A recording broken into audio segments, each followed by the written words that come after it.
Can you believe it, guys? Aphelion, Part 2. It's here.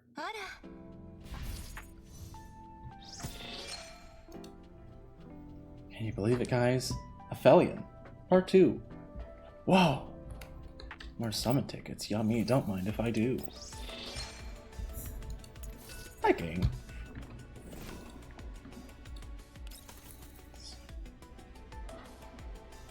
Aphelion Part 2 released yesterday.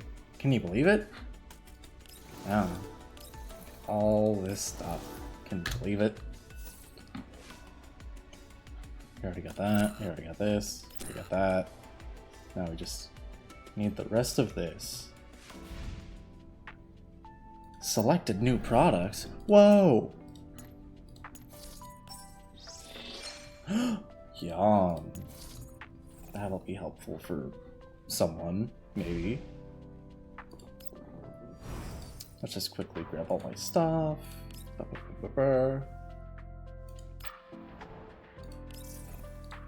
that. Grab that. Grab that. So many things.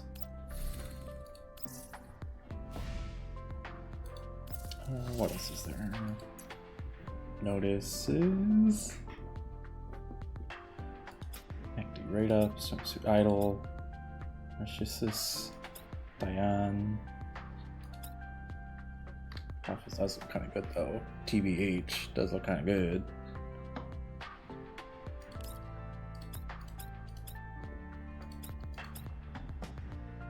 Alright, let's very quickly. Wow, 6 of these. Can you believe it? Very quickly. Because, you know, why not? Girl is a little eepo beepo. Let's rub little Mekti's head on the little icon. You can't see the cursor, but it's there, trust me. Give her a little head pat. A little sleepo beepo. And I'll just begin. Even though I don't have much. But it's something.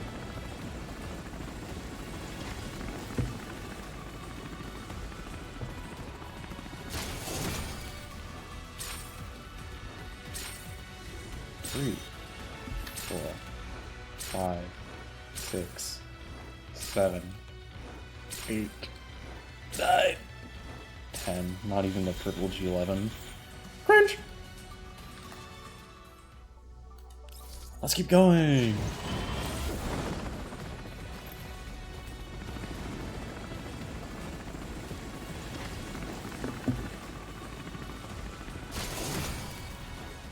G11? Not gun. Damn.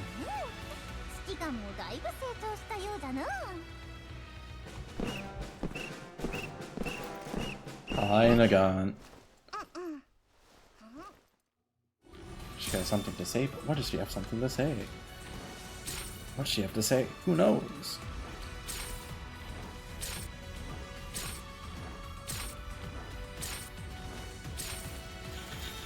Damn. A fluke. Damn. A fluke.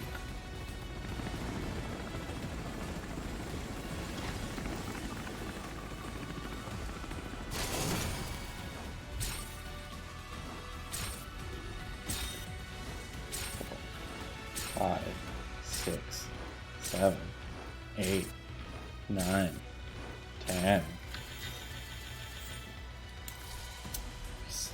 God. Things are not looking good. Never mind. We're getting something. I don't know what we're getting, but we're getting something.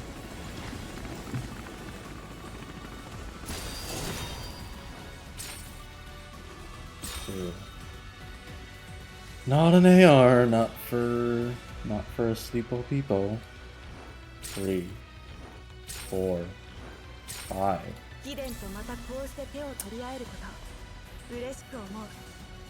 Tragic!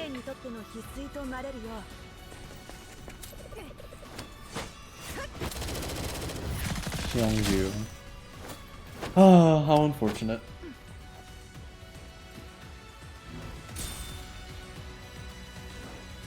Unfortunate. Unfortunate.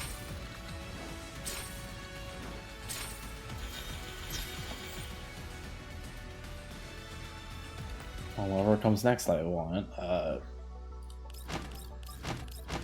it's guaranteed, I guess. Qualification. FU1 is collected. Interesting. Very interesting.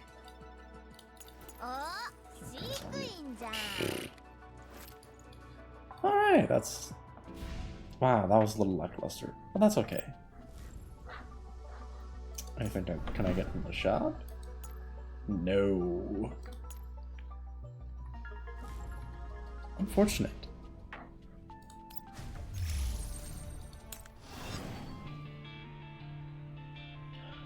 The menu music disappeared.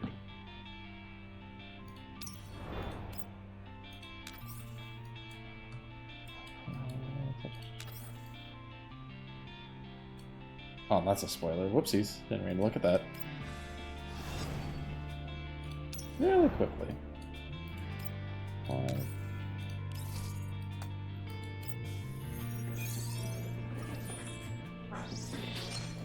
rest of that.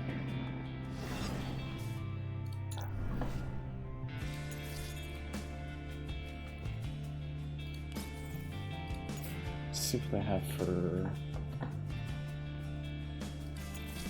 Agent X. Command code. Or command key. Sorry. Thinking of figured order. 2%. So those are just stats. Okay. Path Forger. More like.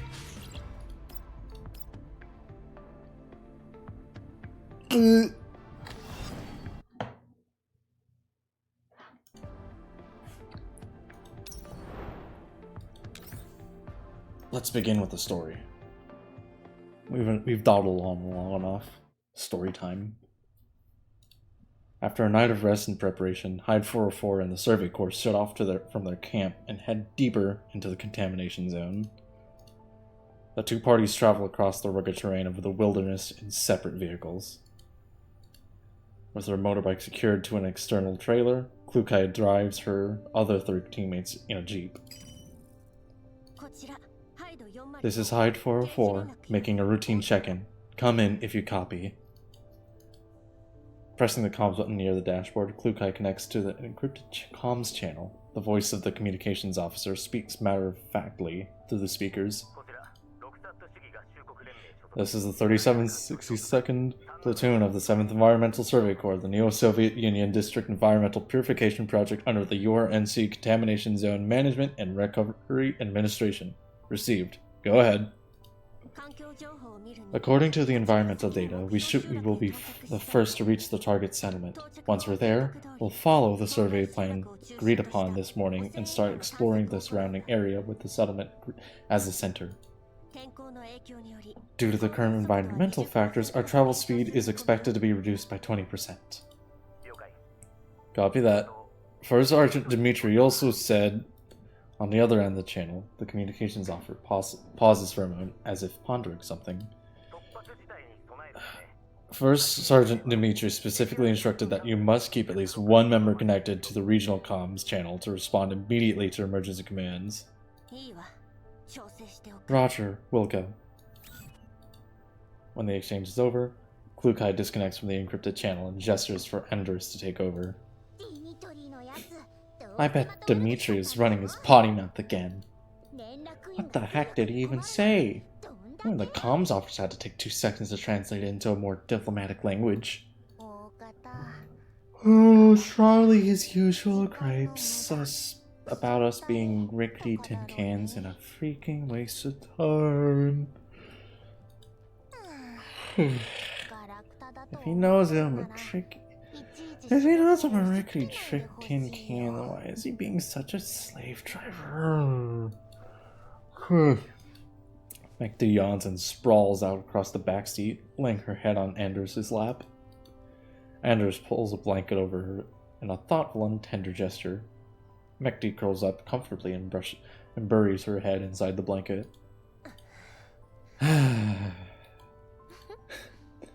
For Sergeant Dimitri, he's a little foul-mouthed, but I don't think he's a bad person. I even saw him giving some children uppies at the settlement this morning. That doesn't change the fact that he's scolded cough cough. That doesn't change the fact that he scolded Klukai. And you think too kindly of people, Andorus. You think so? Oh, Leader Kukai. Connection established. We have comms. Plug it into the speakers of the Jeep. Remember to turn off the microphone on our end. Understood.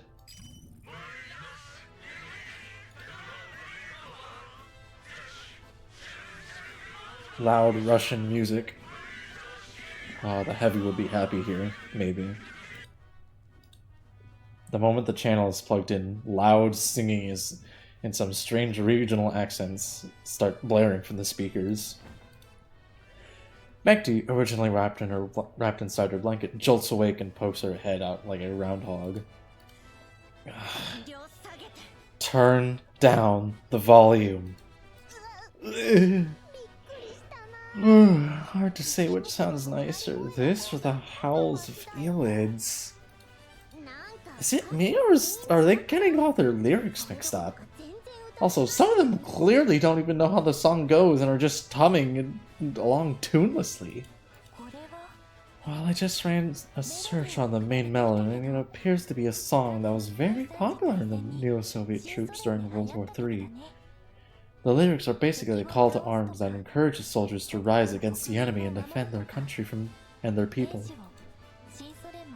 However, after the Neo-Soviet Union announced its entry into the UNC, as more soldiers from other countries were integrated from military forces, most of the mainstream military songs were replaced with the ones from more common language and had more well-known tunes. And this particular song is rarely ever sung nowadays. This is mentioned in your local databases? Since we're operating within Neo-Soviet territory this time, I thought I'd do a little research on the area. I have a bit of storage space for it. I know it's supposed to be a stirring song, but they make it sound so comical. It's so grating on the ear, I actually want to disable my auditory module. Equally perturbed, Klukai turns on the microphone with a scowl. This is H.I.D.E 404. Cease your noisy antics immediately and stay vigilant. This is a yellow zone. There can be danger at any moment. The bolsterous soldiers quiet down for a moment, but they soon return to their raucous ways. Hey, this is a military song. How can you call it noise? These songs motivate and unite us. Don't you feel anything at all when you listen to the music? No. Also, your chorus lacks unity in tone, rhythm, and lyrics. I don't see how this promotes any sense of unity. Sheesh, we ain't professional vocalists, you know. What does a rickety bucket of bolts know? Dimitri's cursing interrupts Lorian's reply. We sing whatever the hell we want. How's that any of your business? Just so you know, we're not machines, so don't go judging us by our stupid mechanical standards. Singing is all about feeling. What's the point in keeping you in tune like you electronic speakers? Leader Klukai. Anders mutters softly to stop Klukai from losing her temper. You're right.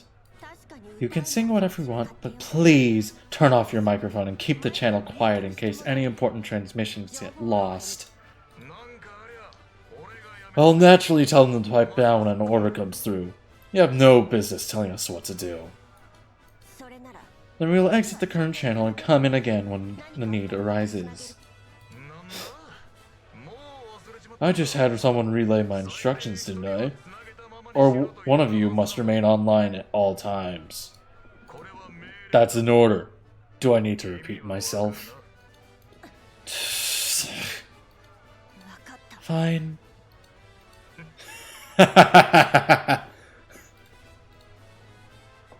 Dimitri doesn't bother to hide his smugness as he laughs. Don't just sit there. Where were we? Keep singing! Stop acting like you're being starved. I'll make you get off the jeep and walk the whole way. The tuneless singing resumes. Klukai turns off the speakers on board in annoyance. Balka, put on your headset. You're in charge of monitoring the comms channel. Huh? Bean, no, I want to chat with you! First of all, we're on a mission, so I have no time for idle chit-chat.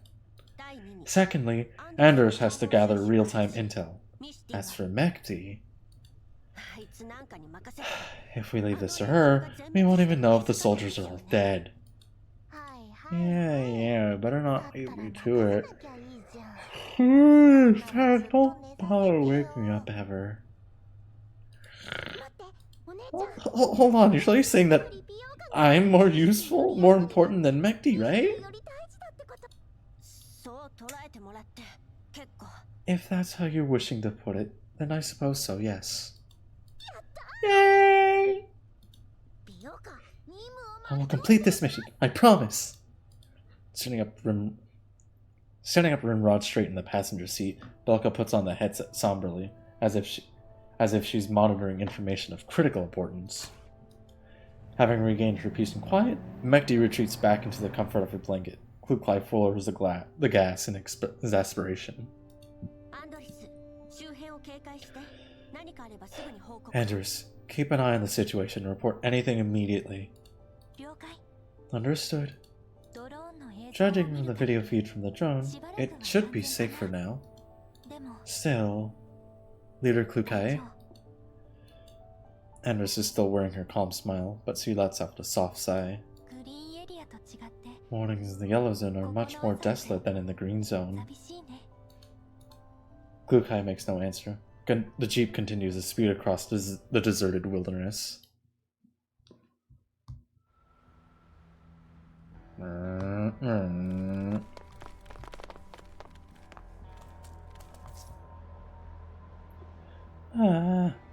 I thought I would be able to have a good nap this time.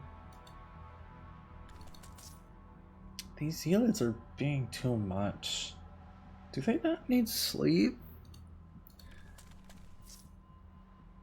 You better wake up. It's time for battle.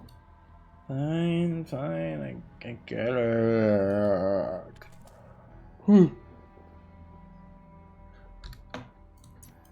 What about time? Alright, we need to split the support down too. Yippee. Not that it matters. Death will be inevitable. Explode. Oh, this is new. Someone got a costume finally.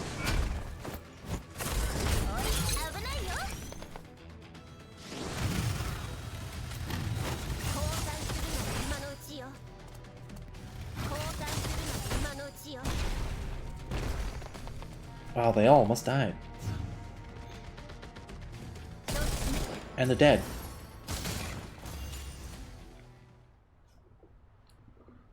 After fighting off the Elite encountered on the way, 404 presses on with their journey.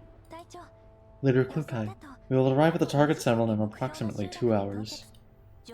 According to our current intel, there are about 60 residents at the settlement, though this figure was recorded 2 years ago. The environment here, though, is... Anders peers outside the window and tries to ignore the conclusion her neurocloud has come to. It's very impressive that they managed to keep living in under such harsh conditions. Yeah, we should be prepared. The environmental data here is much not up to date, so we will run into unexpected circumstances at any time. And wake up that invalid back there. Wake up that invalid back? What? Girl, that is a word you sure used. Very well. Despite what she just said, Anders did not wake Mekti up and simply lets her rest. Lets her turn to the other side and continue sleeping. Belka, any news from the Survey Corps?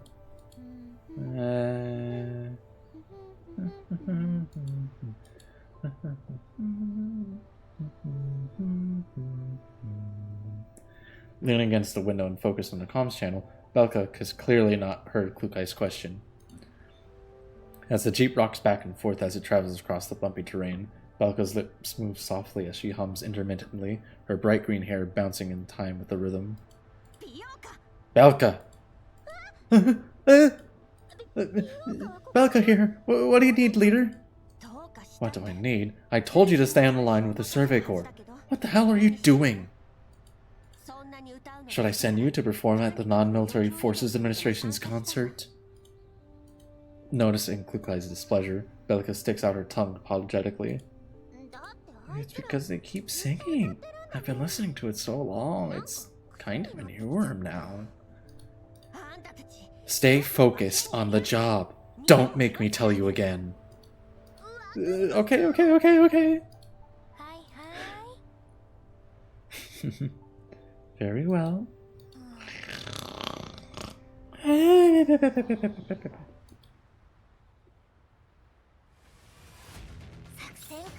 Winner! Sounds like they've definitely got their hands full. With a loud rumble, the makeshift fortress temporarily converted from an old building shakes violently. The exposed and bent steel structure lets out a screech. The smoke and dust cause the soldiers lying on the ground cough uncontrollably. The young soldier, firing wildly through the hole in the wall, quickly falls back and wipes soot off his face, revealing his features. Young Dmitri gasps frantically for breath. Hey, pull yourself together! Our reinforcements will be here in a bit! Damn, we're almost out of ammo. One more push from the enemy will probably... Before the soldier can finish, more gunshots and explosions resound beyond the fortress. They immediately drop to the ground. Don't give me any of that! Remember what our squad leader said? Pessimism is the worst thing on the battlefield because it only serves to make us die faster. But the squad leader himself is already... The soldier glances at a corner obscured in shadow. A burly man is slumped there, with dark crimson fluid dripping from his pierced forehead. The fluid has started to congeal, but half of his body is already soaked. His eyes are half open, but utterly devoid of life. He died in the assault when dawn was near, probably trying to determine if there were reinforcements in the distance through his binoculars. And just as the sky tinted white, the one who was searching for all hope fell before the door leading to a brand new day. Dina. I miss my mother. She was always trying to talk me out of enlisting. This was the first time I got sent to the battlefield and I thought I would go home and triumph. Before I set off, she told me our cow had gotten stolen a few days ago. This was the last cow we had. Perhaps due to fear, the young soldier's speech became increasingly coherent, and his gun shaking violently. The weapon that was supposed to bring courage is now nothing more than a lifeless piece of scrap metal. Dmitri looks at him restlessly, then turns his attention to the other surviving soldiers, but most of them simply stare back at him with despair in their eyes. The incessant gunfire from beyond the fortress is generating thick, choking smoke. They have been defending this position for a week, but there's no sign of any reinforcements. The soldiers no longer harbor any hope of survival. And you should ask her to buy a new cow with your bonus. Nikolai? Not faring much better than the others, the soldier named Nikolai seizes an opportunity in the enemy's fire and dives behind a heavy machine gun mounted by the wall. He promptly pulls out an envelope from the nearby box. You hear the gunshots out there? After securing a few loose bolts onto the belt, he feeds into the machine gun and confirms that the weapon is in order. Nobody answers him. Explosions erupt continuously in the distance. Bomber planes whiz past them overhead, and the air raid siren is deafeningly loud. The intensity of the dense gunfire pales in comparison to the cacophony of all around. That's the sound of our comrades, of the Neo-Soviet Union, marching onward. The Neo-Soviet Union will not falter here, nor will I. Our motherland lies behind us, and as long as she stands, I will not yield. Nikolai speaks softly, but the resoluteness in his voice pierces through the miasma of hopelessness in the fortress. During the reload break, Nikolai slings the rifle off his shoulder and tosses it over to Dmitri. What's this? I already got a gun. This rifle's for my old man. Has much better specs than your standard issue guns. Use it. Good man. Your father must have been quite something to be able to get his hands on this beauty. You could say that. We've got no time to talk, though. The next wave of attacks is about to begin. Dmitri waves the white rifle in his hands. He then shakes off the nerves off himself and turns to his other comrades. Listen up, you lot! The squad leader said that reinforcements are on the way. If we make it through, the future will be ours. So hold on tight to your guns. We can stand our ground as long as we don't let them storm in here. That's more like it. Our dog tags are to be proudly displayed upon us our next medals. Not to be buried on some pitiful mass grave. The impassioned cries in his memory blend into the alarm sounding in the present. Dmitri hurriedly scuffs the dog tags back into his pocket. First Sergeant Dmitri! Elad's horde spotted! 404 is engaging them. Shit! Here they come again. There's no end to these bastards. Give them long-range support. Don't let the Elids get close to that main force. Yes, sir. Things are getting extreme. Starting assist mode. Bang, bang, bang! Bang, bang, bang! Hi. Over there. Something feels off about them. Received. Now establishing new combat zone.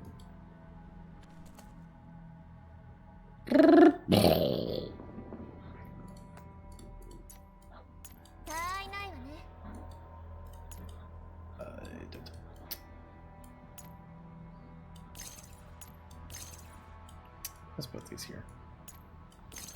Yeah. Yeah. Put on thing on auto again.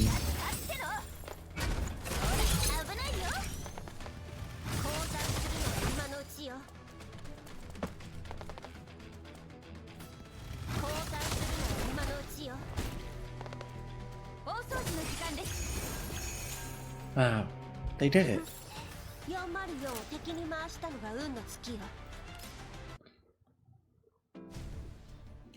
It's a lack of... Yep, story. Even though we are different. So how many nodes are there? 2, 3, 4, 5, 6, 7, 8, 9, 10, 11, 12, 13, 14, 15, 16, Jesus Christ. 17 nodes.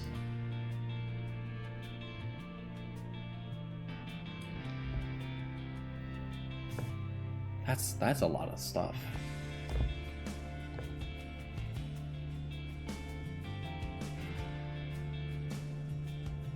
Alright. So ready to it's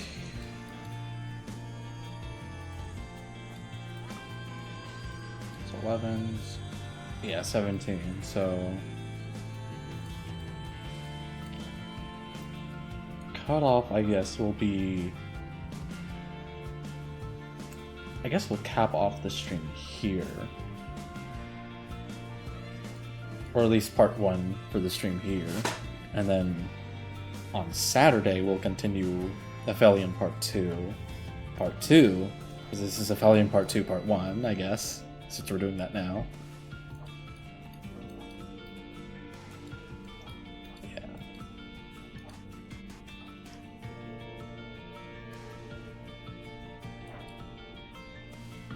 Yeah, so we'll cap off on SL10-5. And then we'll leave the other half for later.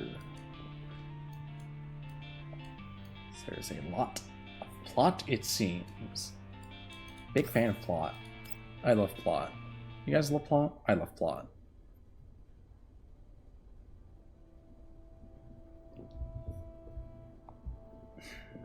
H.I.D.E 404 arrives at the target settlement. The old and dilapidated walls are eroded from years of exposure to wind and sand, and the smell of decay permeates this most modestly sized settlement. Maybe they simply moved away. I just double-checked with the Survey Corps. They will investigate the settlement itself, while we're in charge of looking at the surrounding area within a 500-meter radius. For efficiency's sake, let's split into 2 groups and fan out in opposite directions. I will pair up with me, of course. Without waiting for Klukai to finish, Belka quickly slithers over to her side.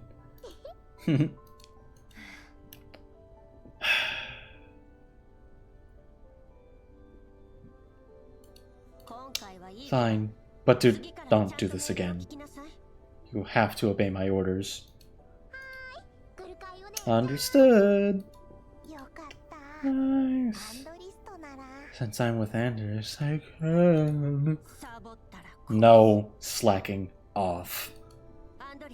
Anders, make sure she stays on the job, or you can join her in an extra drills. Or you can join her in extra drills when we get back. Very well, understood. Belka and I are heading east. You two, head west. Get in touch if there's any problems. Now let's go.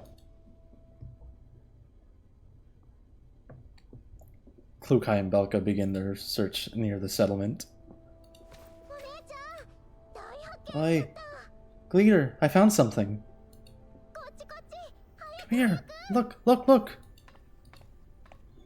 Klukai frowns as he peers over at Belka, who is bouncing up and down and waving at her, but she still circles around a boulder and heads towards her. We're on a mission here. Stop behaving like a rabbit on an Easter egg hunt. But I found an important clue and I couldn't wait to share with you. It better be important. If you show me another backpack half chewed by Elids, body pillow of some virtual idol, or dud landmine buried by some bounty hunter, you know what kind of punishment awaits you. It really is any of that. Just take a look. Quick. There's something really suspicious looking. What should I call it? Installation art? Belka leads Klukai over to where several strange rock piles lie exposed on the ground. The dark rocks are all scattered all over, their unnatural edges jutting in corners, giving them an ominous air. The main structure shows signs of external damage. This isn't what they originally looked like. You're right, but I found even more important clues. Over here. Belka walks through the scattered rocks and stops by another pile. Look, leader! One of these are half buried in the ground, like some kind of foundation. Indeed. This type of rock is quite common in the yellow zones, but due to its hardness and brittleness, it's rarely ever used as building materials. Since they're appearing in such high density here, these rocks were very possibly gathered here deliberately. Could it be Paradeus? Or did the residents find some special use for these rocks and leave them behind? It's hard to say at the moment. In any case, take some photos and send them over to Leda. Ask her to look into them. Understood? So, leader? Seeing as Belka's please shower me with the praise face, Klukai sighs in defeat. Your discovery was not entirely useless this time. I got some praise.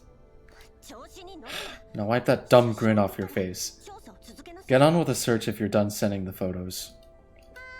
Understood. Give me a minute. No, I'll have it done in 30 seconds.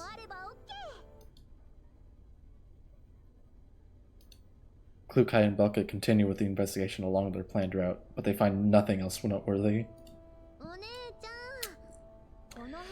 Leader, there doesn't seem to be much else here. Why don't we head back? Oh, the survey corps just sent the news. They arrived at the settlement and started their survey there. Shit. I double-clicked. Send them a response. Tell them 404 is about to wrap up on our end. We'll rendezvous with them at the end of the settlement to decide on our next steps. Understood. Huh? Leader, look at that white smudge on that rock over there. It seems to be Mekti? Has the search already taken them here? That dumbass can sleep anywhere. Ugh. Belka grins widely as she watches Klukai march angrily ahead. Oh boy, Mekti, you've pissed off Leader big time. Not even Andres can save you now. They don't have to win Leader's heart with my outstanding performance. As Klukai approaches the large rock, she realizes that Mekti isn't actually dozing on it as she initially thought. In fact, Mekti was perched in the top of it to study a jeep covered in sand that was behind a rock. Andres is also appearing inside the vehicle through the window.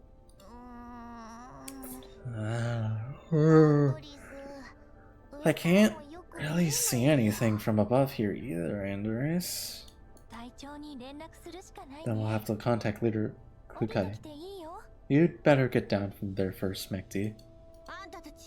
What are you two doing? Startled by Klukai's voice, Mekti, who's climbing off the rock, loses her footing and slides right off, landing on her backside. Holy crap, don't just pop out of nowhere behind me! Jump scares are the most cliches of cliches. Even horror games these days don't resort to such cheap tactics.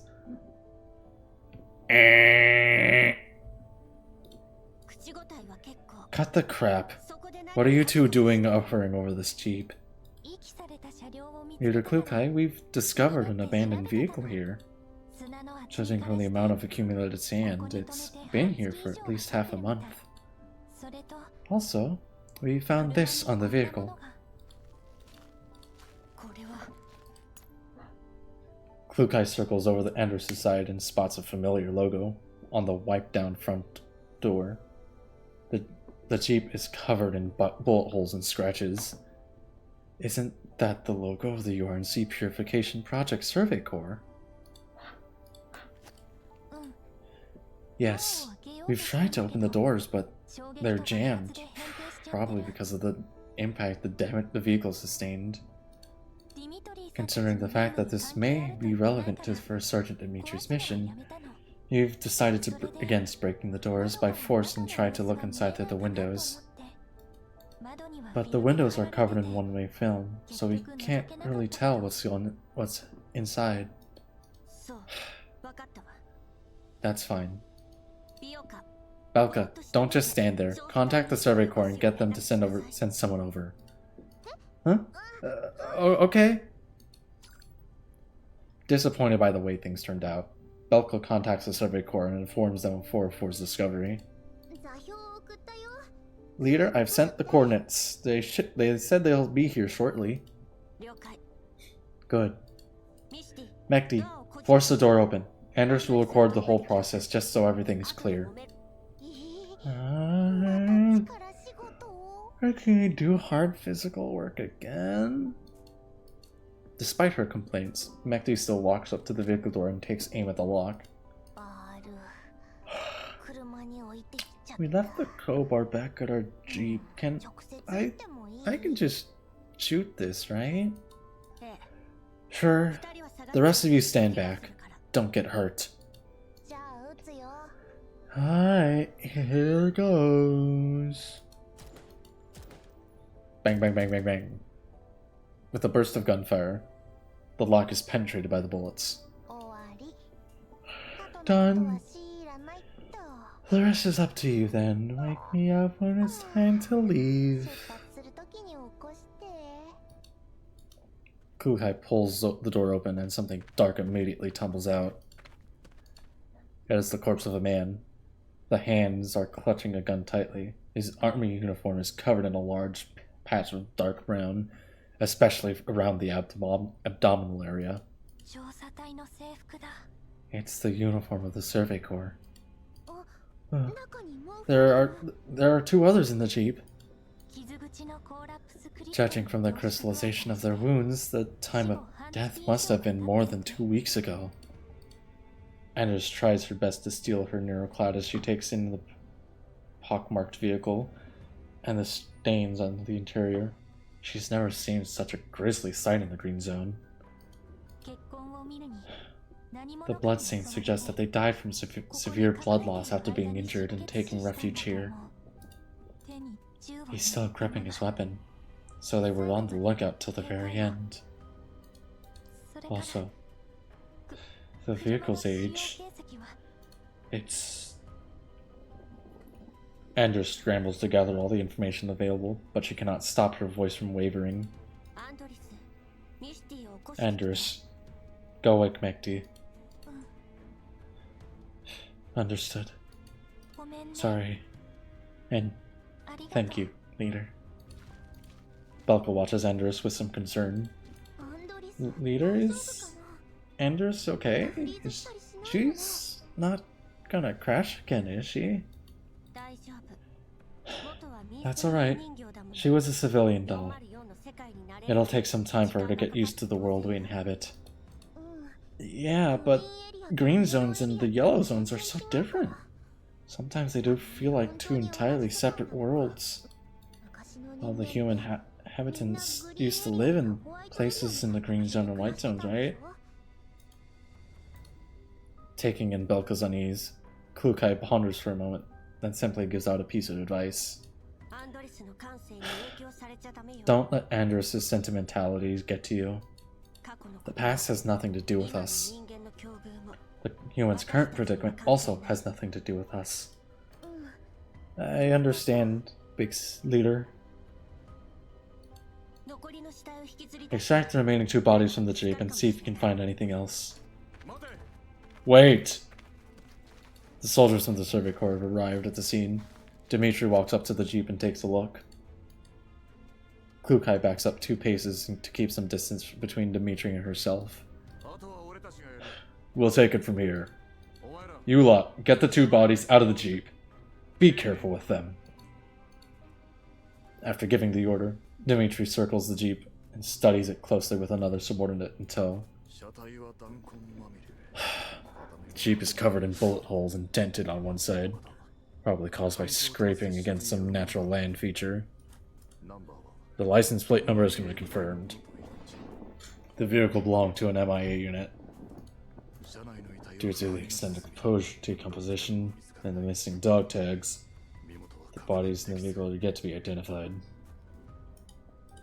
Dimitri calmly voices all of his observation while the soldier next to him jots down one by one. At the moment, there's no sign of Dimitri's former temper or surliness. His features are marked by the composure and maturity of a veteran on the battlefield. Finally, he returns to the front of the vehicle and watches his subordinates extract the corpses strapped to the back seat. Have you found anything in the settlement? Yes. Dead bodies. Infected with H.I.D.E and gnawed to bits by H.I.D.E. Also your people? No. Just ordinary civilians, but dressed in weird robes. Have you gotten any visual records? That's enough. I'm not obligated to report my progress to you. Dimitri has not raised his voice, but is impatient as apparent. Paying no more attention to Plucky, he walks off and calls his superior on the communicator. This is the 3,762nd Platoon of the 7th Environmental Survey Corps of the Neo-Soviet Union District Environmental Purification Project under the URNC Contamination Zone Management and Recovery Administration. First Sergeant Dimitri checking in to give a scheduled update. Received. What's the situation? Our survey mission is still underway as per our orders. We have discovered a vehicle registered under the 1,364th Platoon of the 7th Environmental Survey Corps, which was declared MIA along with the remains of 3 soldiers. Let them rest properly. They are martyrs who gave their life for the future of Rezardism. Rezardism? That hasn't been mentioned in ages. Understood. In addition, sir, I must once again recommend withdrawing my platoon for now and only resuming the mission when the reinforcements arrive. Reason being, all 3 of these soldiers died from gunshot wounds. Their vehicle clearly bears the Cervesor insignia, and the soldiers are in their uniforms. Bounty hunters, or even the Variegers, would not engage them in a direct confrontation under normal circumstance. I believe there may be some undocumented forces working in the area. There's a high possibility that this was a targeted attack.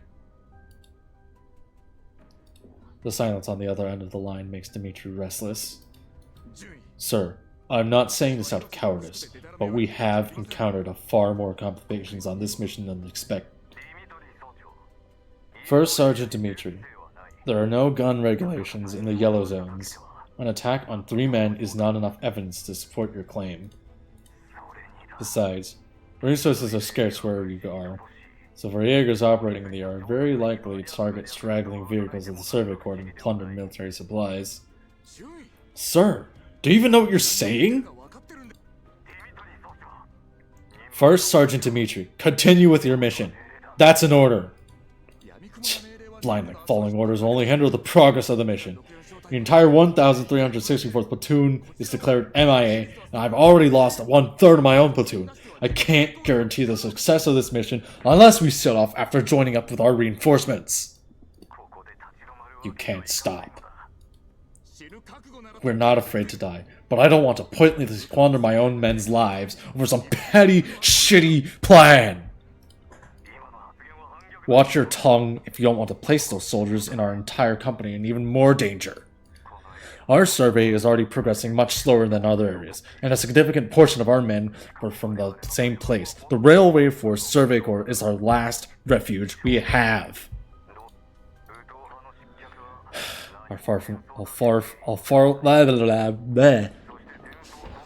Words. I can process words, I promise. Our fall from grace wasn't caused only by losing a war, and there is more at stake here than short-term resource allocation and personal assignment.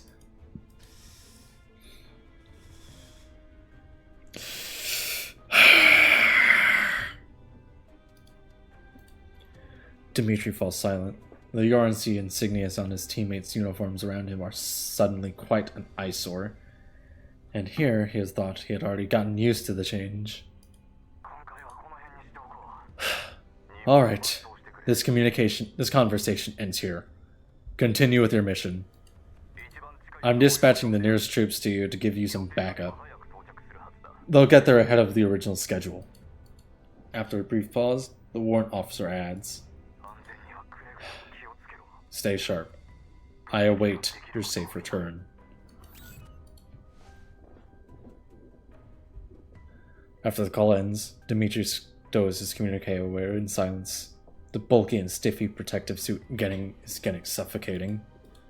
A soldier has been waiting for him to finish the call. Wake walks up to him. "Sir, the remains of all 3 soldiers have been removed from the jeep. We haven't inspected them yet." "Right. I'll go take a look." By the time Dimitri returns to the jeep, he has already regained most of his composure. The dolls of H.I.D.E 404 and the soldiers of the Survey Corps are standing around the corpses. "Sir, we finished making all the necessary visual documentation. Should we begin the inspection?" "Let me do it." The soldiers move aside to make space for Dimitri. He solemnly approaches and squats down by the bodies. He rummages through their clothing thoroughly, taking great care to also scrape away the collapsed crystals formed from the wounds. His hands move efficiently, but with gentle respect. Where are the dog tags? After a lengthy search, he finally fishes out 3 pieces of paper covered in stains from their pockets. "Salvage any usable supplies and bury the remains. And keep some of their personal belongings that won't take up too much space.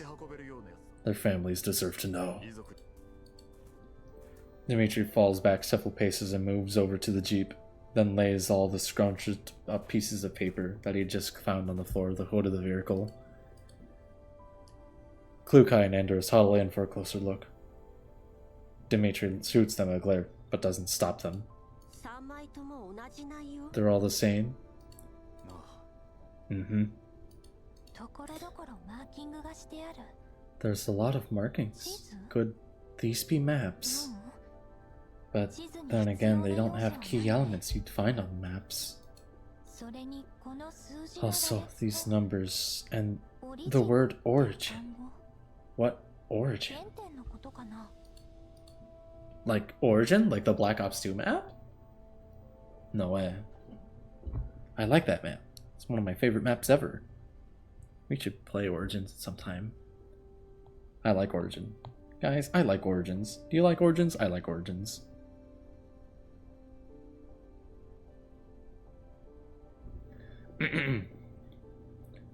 Andrew studies the numbers next to the markings on the piece of paper. They don't make sense as coordinates either. These are in military code. As if we just let you read such sensitive information. So you know what these mean? Klukai's question has obviously touched a raw nerve as Dimitri flies into a flustered rage. "Keep your noses out of this. All communications between units are encrypted with our own unique cipher to prevent intel from being leaked. The railway forces are just temporary second, so it's natural that we don't know what the Survey Corps cipher." Unable to make the heads or tails of the notes, Dimitri puts them all away for now. All 3 of them kept a separate copy on their persons, so it must contain some very important information.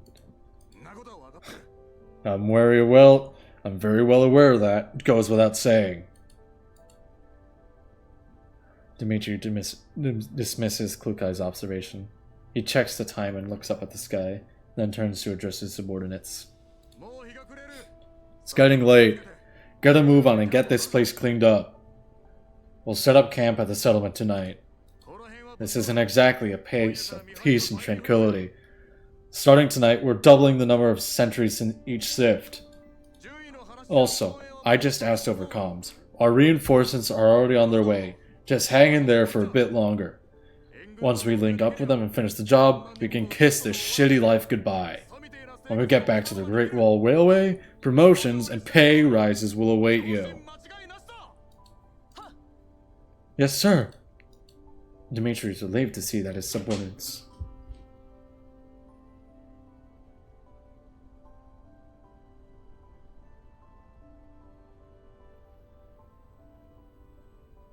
Dmitri is relieved to see that his subordinate's morale has not suffered too much.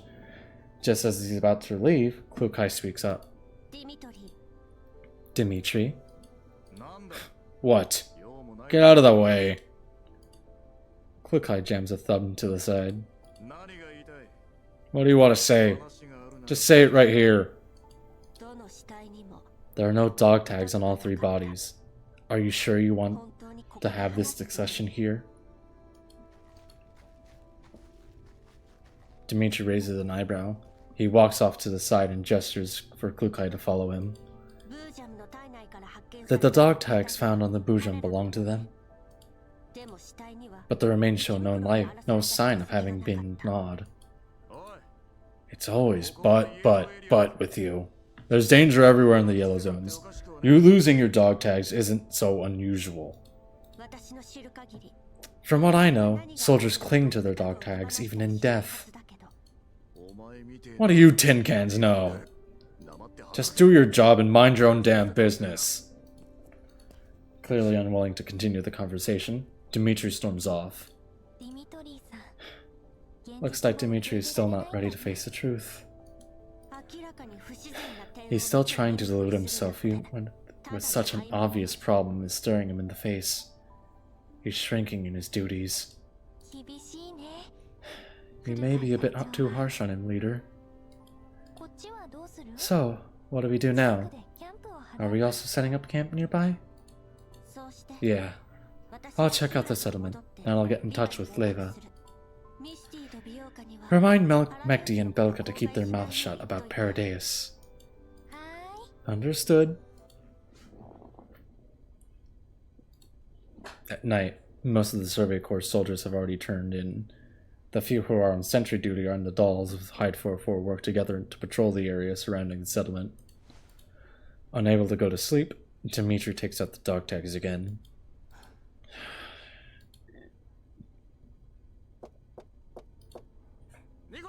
Oi! Nikolai! Wake up! Open the door, will ya? Dmitri knocks on the door to a room in the dorms. His grin widens as he sees his friend.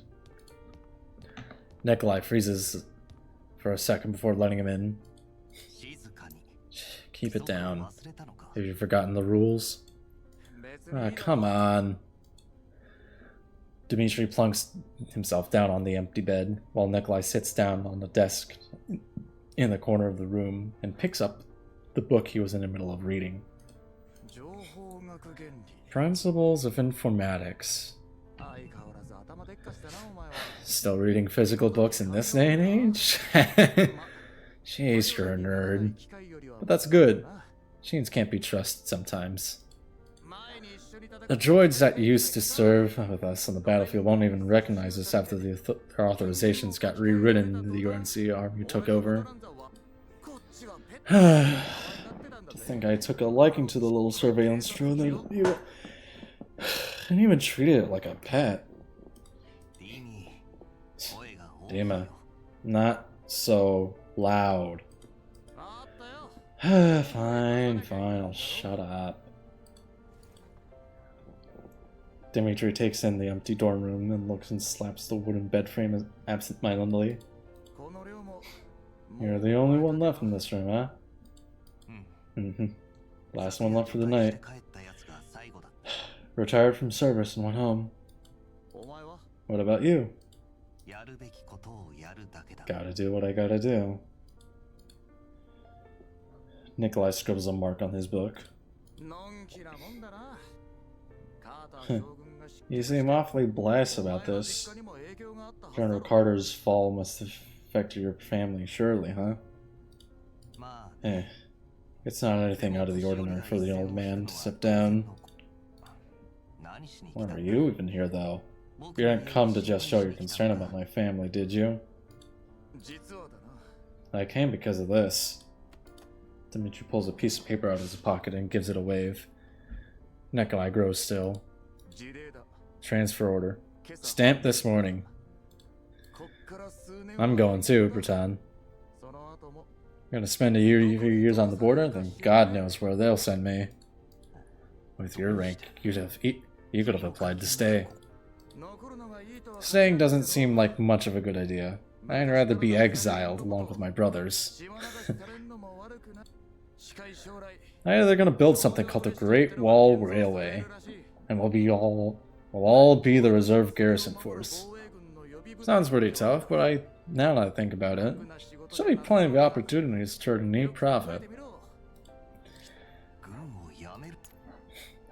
They want to make a fortune. I'll take my brothers, leave my army, maybe start a business here. You don't want to serve anymore? Guess not. Not really a point. I used to head onto the battlefield with some sort of ideal, but now that General Carter's gone and his followers and the KCCO are gone, not really much of a point in staying. This has nothing to do with our duty as soldiers. No? Then what are we fighting for when no one's left? Ghosts? As long as those we sworn to protect are still there, we will remain soldiers, no matter where we're deployed. Dima, there's nothing wrong with being stationed on the border, but you mustn't lose yourself. Hearing the disapproval in Nikolai's words, Dimitri's jaunty smile slowly disappears. Nikolai, I came to say goodbye, not argue with you. I'm not arguing with you. I'm just telling the truth. Truth my ass. Stop lying to yourself. Nobody gave a damn about the brothers who died. And those who somehow managed to survive were either demoted, dismissed, or even got court-martialed. Yeah, small fries and non-core forces like us keep our ranks, but send us to marginalized departments as so-called reassignment. In a rage, Dimitri marches up to Nikolai, tears off his dog tags, and throws it down on the desk in front of his friend. Take a look at this! A soldier's dog tag is only proof of our identity on the battlefield. What happened? They changed everything. The design, my unit number, even my service number. Do you think the person listed on this dog tag is still me? This is just a form of identification. You are you, Warrant Officer Dimitri. Get real. Warrant Officer Dimitri would only ever serve the Neo-Soviet Union. But from now on, it won't be the Neo-Soviet Union anymore, but the Neo-Soviet Union district under the URNC. It's over for General Carter. It's over for the Neo-Soviet Union, and it's over for our dreams. Dimitri pants heavily as he glares at his friend, but Nikolai simply gazes earnestly back at him, his face still utterly calm. Anyway, I've had enough talking about ideals. I just want to protect myself and those around me, so we can take Ek out on a living in this godforsaken world. You should look out for yourself. They're already going after General Carter's followers. If you stay, they'll surely give you a hard time. Things could end badly for you, you know. Don't let a dead dream drag you to the unearthly grave. Dimitri puts his dog tags away stiffly. There. I'll set my peace. I'll be going now. When Dimitri reaches the door, Nikolai, who's been silent the whole time, calls out to him. Dima. Yeah? Thinking of his friend who wants to make peace with him, Dimitri's voice softens. And when he looks back, he sees Nikolai standing ramrod straight and pointing at his chest. Ask yourself in here, do you genuinely believe that? Dimitri finds himself back in the present. He looks down at the dog tag that used to belong to Nikolai, then at the soldiers sleeping deeply not far from him. Some of them are comrades in arms who have served in the Neo-Soviet Union alongside him on the battlefield, while others are rookies who enlisted with lofty ideals. Yet here they all are, huddled together in the ruins of an abandoned settlement at this night. He lets out another sigh and stows the dog tag away. At least that belief has kept me alive and kicking. Mucho slower. Mucho slower. As I need to step away for a second. I'll be right back.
And we return. Bathroom break has been had. Water obtained. So my voice doesn't get hoarse or anything.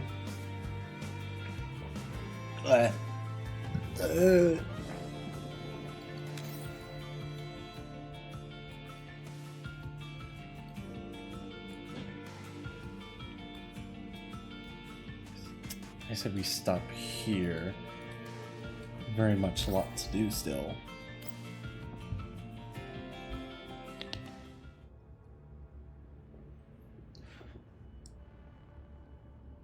Oh, eek! So many elids! How scary!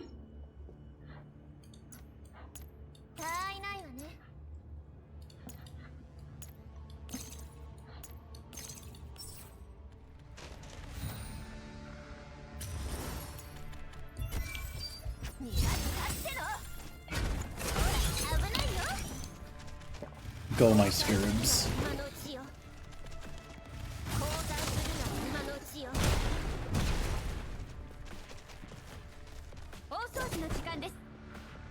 Scarabs have gone.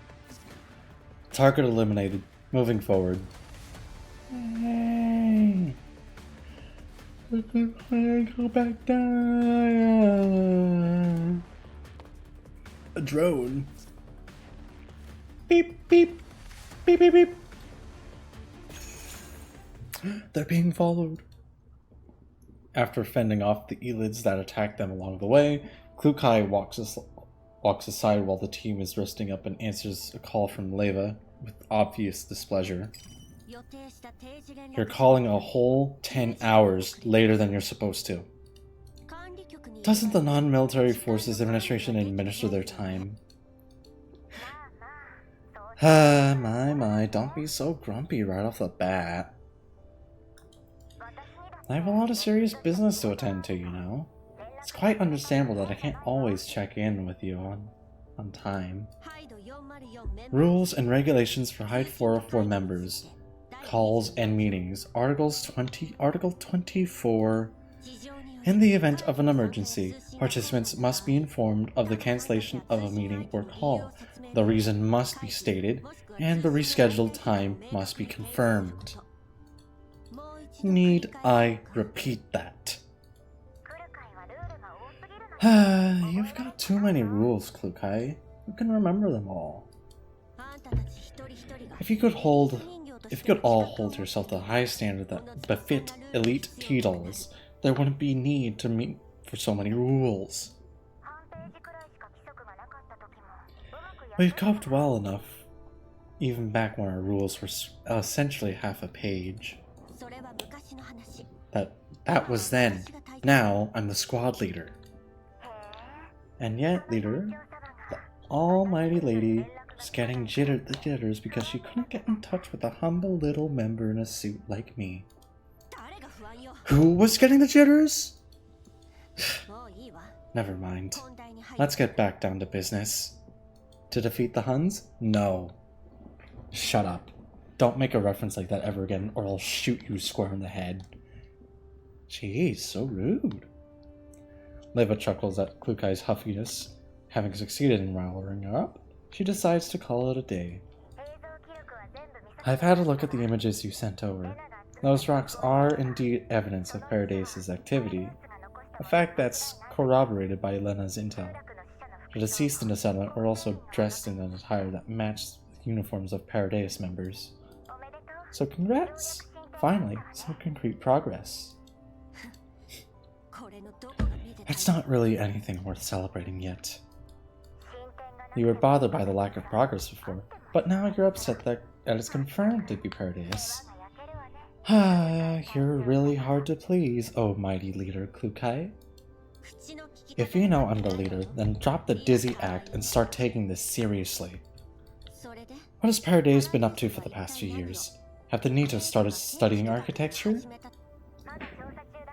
We're still investigating the specific details, but one thing's for certain, Paradise has stepped up the level of brainwashing with their human members, who are now referred to themselves as Unitas. Those scattered rocks probably looked like this before they were destroyed. Leva sends an image to Kukai. That's a tower? It's some sort of totem. Paradise strengthens the Unitas' faith and loyalty using these, so that they'll be more obliged to serve them in their experiments. Seems like it worked, apparently. But what's the point? If they want to force people to comply, the Nitos force is more than enough. You don't understand humans at all, Klukai. We operate according to logic, but humans' actions are often compelled by emotions and belief. Rather than subjecting them to the experiments by force and having to look out for insurrection that could possibly manifest at any time, it's much more effective to have a spiritual hold on them, which eliminates the problem completely.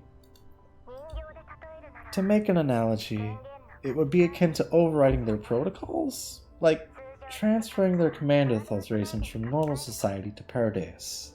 Something like that. Stop trying to make yourself some sort of anthropologist. I'm just a little more knowledgeable than you on this subject. So, in other words, paradise is even trickier to deal with than before. That's it. They're basically well on their way to becoming an extremist group. The Nidos are only getting more powerful, and now they've recruited a bunch of deranged Unitases. Lena is busy investigating the other things from Kalina, so I can't expect any help from her. In fact, they need my help. So I've got my hands absolutely full at the moment, so yeah. Thank goodness you're here giving me a hand, Klukai. If they're so dangerous, when will the reinforcement you promised arrive? Very soon.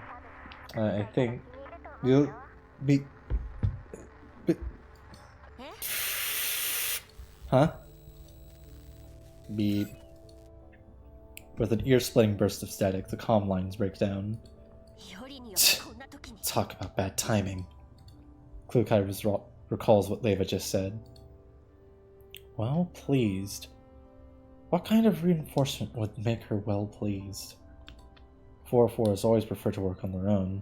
The way Klukai seeking external help is a show of weakness, so she will never consider an option unless absolutely necessary. Gee, I wonder who that person could be. 404 are extremely unlikely to accept aid from an outsider to begin with, and the chances of Klukai appreciating the aid are even more minuscule unless... A figure appears in Klukai's neurocloud, but she soon dismisses the idea. No, it couldn't be them, or they would have responded with feigned nonchalance. But even as Klukai refuses to entertain the possibility, she deliberately reduces her processing speed, so that the figure can linger just a little bit longer in her neurocloud. Aw, she misses the commander. In any case, she'd better ask for more clarification from Leva, so that she won't be so distracted from her mission because of any unnecessary expectations. Just as Klukai is about to send another comms request, Andrus walks over to her. Leader Klukai, my data link with the server just got severed. I checked the signal strength, it's not at 0, but it's very weak, so long-range comms and neurocloud backups will be affected. It's probably a temporary phenomenon caused by the collapse storm. Andrus looks over at the survey core nearby, Dimitri talking to his subordinates. Should we talk to him about this? We're currently using a military line. If a military line is affected here, then we must stay close to the survey core. Right. Tell Mekti and Balkan not to take unauthorized action. I'll discuss this with them. Understood.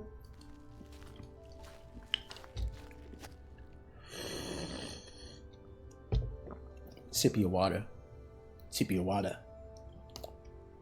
Klukai approaches the survey core and notices that the few soldiers that Dimitri was talking to us now split into 2 groups and started loading their equipment onto their assigned vehicles. Meanwhile, Dimitri is giving more orders to another subordinate. With fewer people here on the team, the mission will become more dangerous. Get everyone to stay on their toes. Crank the signal booster all the way up and tell everyone, including the dolls from 404, to remain within comms range until temporary base stations are set up. Roger that, sir. Good. Now get to work. After Larian is gone, Klukai walks over to Dimitri. Is the signal booster not good here anymore? If it was, you think I'd split the team up at such a crucial stage of the mission? The signal here is already garbage in this freaking place to start with, and the storm will rage on for a good while. There's no way of getting any word out at the moment. Even if we don't set up those temporary base stations, even we will be declared MIA. Sending your man out in pairs isn't safe. Under these circumstances, it's better to act in groups of 4. Russian words that I can't. Does something, I don't know. I've only got this handful of men. What do you want me to do? I've sent them all out with good quality gear. One of my men is as good as 3. We're already very close to the red zone. Red zone? Like in Dokkan Battle? The ultimate red zone? Which stage? Majin Buu Saga?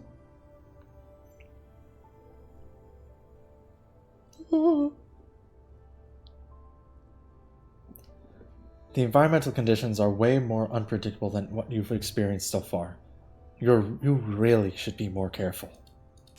Oh, for Christ's sakes. What does a tin can like you know? Getting scared before you even reach the battlefield? You'll get shot into Swiss cheese, even with that fancy weapon of yours. If you got time to yap, just spend it on killing Elids. Jeez, why is a stupid machine being so long-winded? Once the preparations are complete, the soldiers tasked with constructing the temporary bases split off from the main forces and set out to carry their mission. Meanwhile, a small surveillance drone is hidden behind a piece of cover not far away, its indicator lights blinking as it records everything that's transpiring. The clear visual feed is being displayed on Blue Sphere's monitor. Keep up with the splinter groups. Uh-oh. They've got trouble. Goddamn, girl. Do you not wear a bra?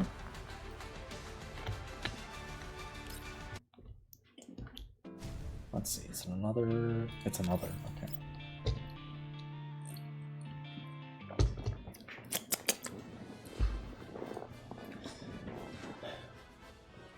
Even though their GPS is severely hindered by the terrible signal reception, the Survey Corps and H.I.D.E 404 are still painstakingly conducting their environmental survey.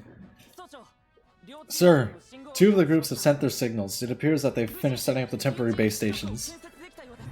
The signal reception of our comms has also returned to medium strength, and external communications have been restored.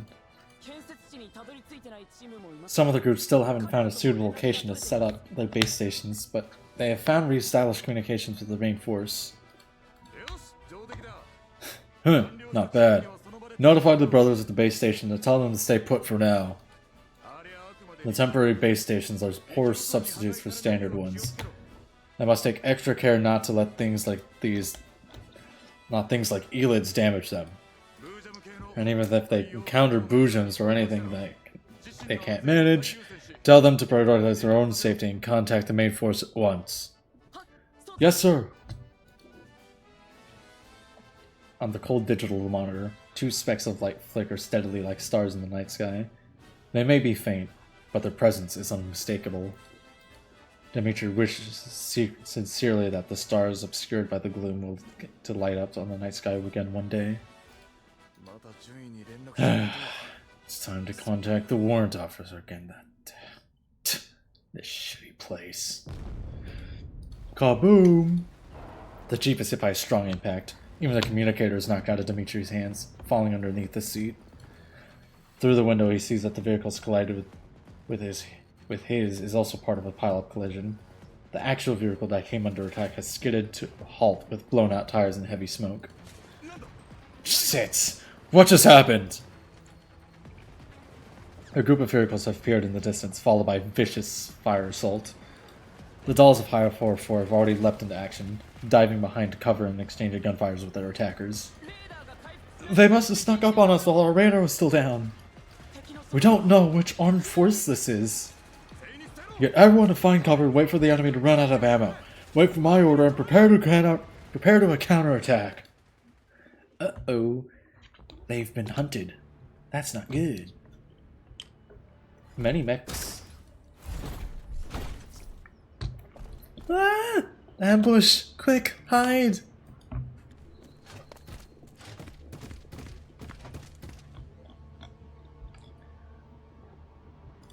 It's okay though. This is just a regular stage. There's nothing to worry about. Everything would be just fine.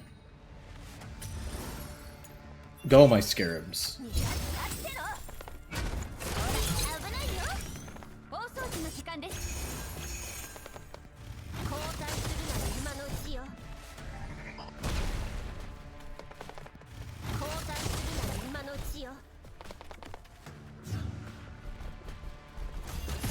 Three. Guys, that did a whole 3 damage. That's scary.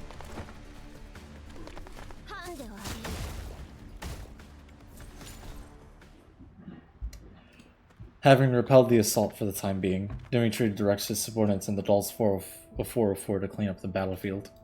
After some thought, he walks over to Klukai. Oi, what's your name again? Klukai? Shit. What the hell kind of a name is That's what I'm saying! That's what I've been saying, brother! That's what I've been saying! Like, girl, come on.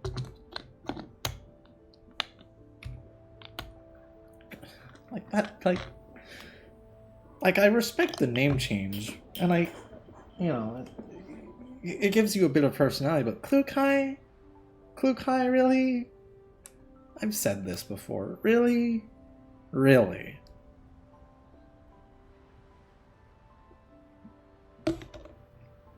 Really? That's what I've been saying. What? Like, she goes from HK416, well, I mean, which is the name of a gun. I mean, most people just call her 416. And then she goes to Klukai. What kind of name is Klukai? Who names themselves Klukai? I'm just saying. Who names themselves that? Like, seriously.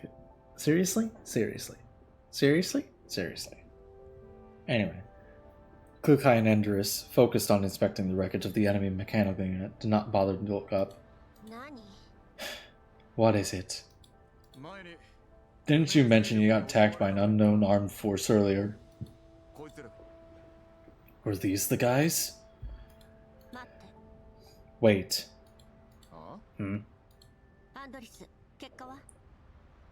Anders, do we have results of the analysis? Not yet. I still have to double check some of the connection methods and part specifications. I just asked Mekti and Belka to inspect the other wreckages so that I can incorporate the data they collect into the analysis. Right. Make it quick. Leaving Andrus to work in peace, Klukai rises to her full height. A preliminary inspection has not revealed any clear forms of identifications on these mechanical units, which appears to have been modified from general PMC machinery. So we're trying to compare the methods and parts used in the modifications with some of the units that we've encountered before. If there are multiple matches, we can be reasonably sure that they're from the same faction.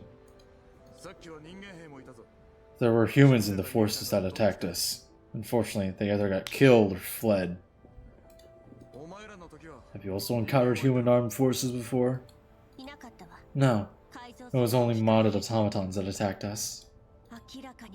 These newer automatons had better firepower, and the humans were armed with very high-quality weapons. Klukai peers down at the dent left by the bullet that hit her on her arm. In my experience, neither the Viriators nor ordinary bounty can afford this level of armament.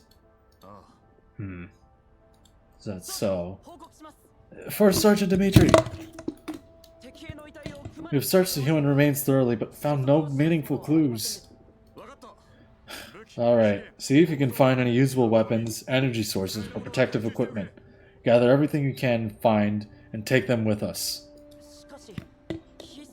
But sir, non-standard issue weapons could cause injury or death to the user. This is against regulation.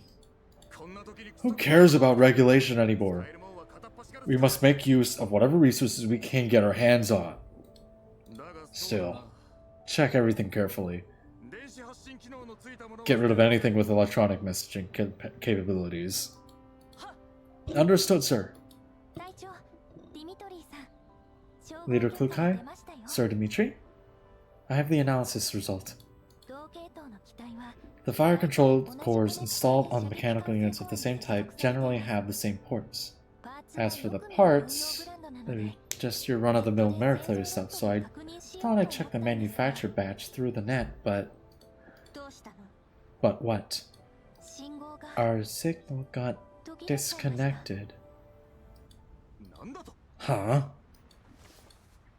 Dimitri rummages through his pockets for his communicator, but then remembers it had fallen under the seat in the previous battle. Klukai confirms Endurus' observation after checking the connection herself. We are indeed disconnected. Impossible! The temporary base stations are up and running! The signal shall be more stable!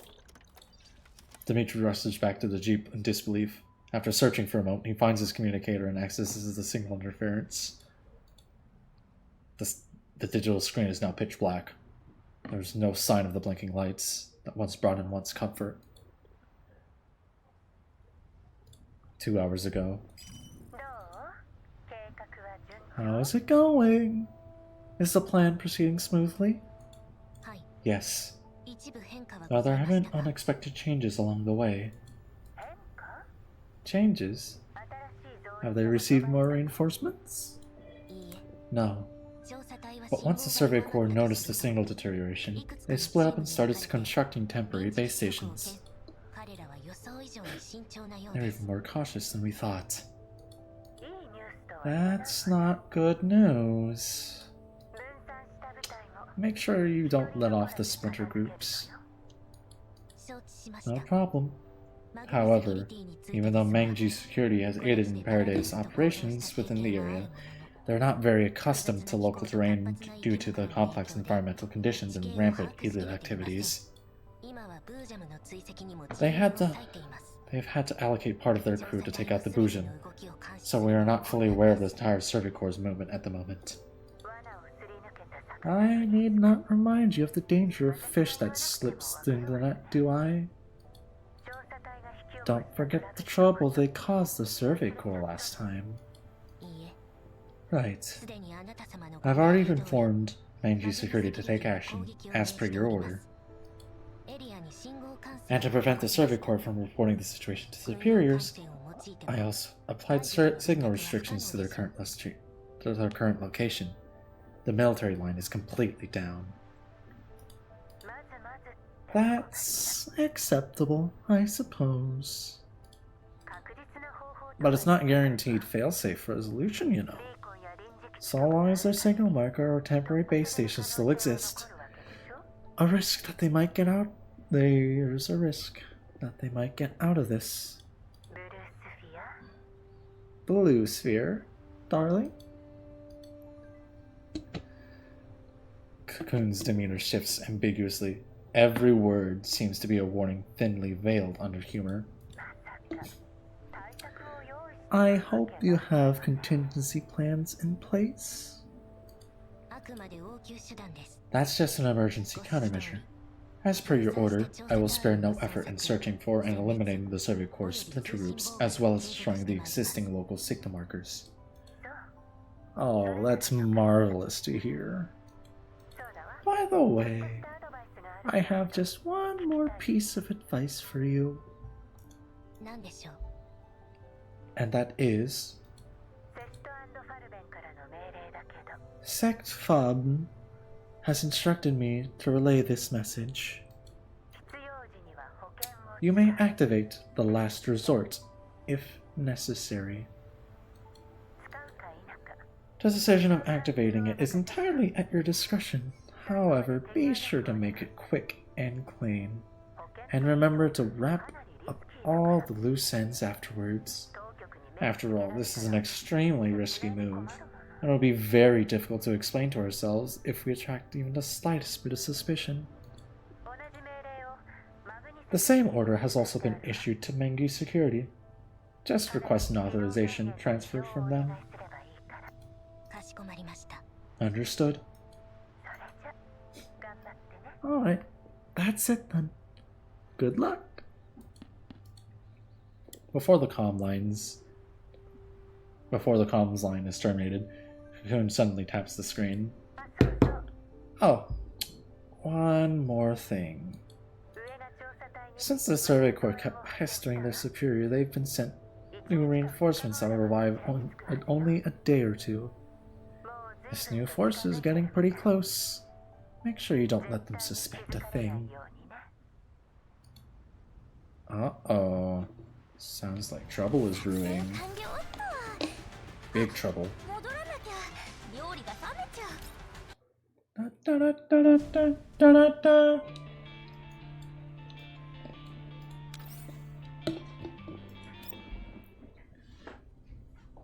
Okay, there it is.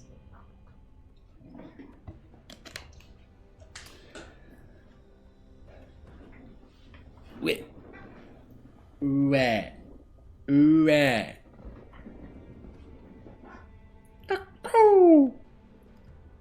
Anyway, having evaded the incessant pursuit of an unknown force, the Survey Corps and H.I.D.E 404 are now taking temporary refuge in an abandoned settlement that they have chanced upon. The settlement is shielded by hills to the southeast, so the dolls of H.I.D.E 404 are currently monitoring the surrounding areas from their respective hiding spots on the other three sides. Considering the extent of the damage that Mekti suffered, Plucky has paired herself up with her. These people are attacking harder and harder. Who even are they? Plucky, did you antagonize somebody again? We didn't even manage to change our batteries back at the previous summit because of problematic ports. Do we even have enough auxiliary power for 3 more battles? Of course. Huh? Seriously? As long as we keep each battle under a minute. Huh? Then we're totally short on power. Plucky connects to the regional comms channel. Have you come up with the next step in our battle plan? The enemy has made their intentions plenty clear. They've got to be searching for us in this area. If we get surrounded? Shut up! I'm trying to think! Wow, this guy's impressive. I'm dead tired here. He is still perky enough to lose his temper and shout his head off. Seriously, which one of us is an actual doll? Sounds like a you problem. Mekti, stay here and keep a lookout. I'll go see what's keeping him dawdling. Who knows? He might be experiencing PTSD or something. That's no bueno.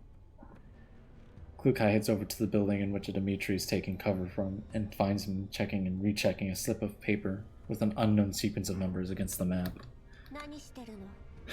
What are you doing?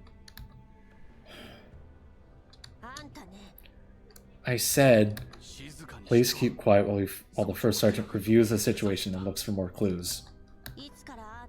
And how long has he been at it? Since the moment we found the signboard bearing the name of the settlement. Not here. Not this either. Dimitri seems to be measuring some kind of distance on the map using his own rugged fingers. However, he eventually gives up and puts the piece of paper away in annoyance. If you're running some kind of vector equation, you won't be able to determine the specific location without knowing the original location.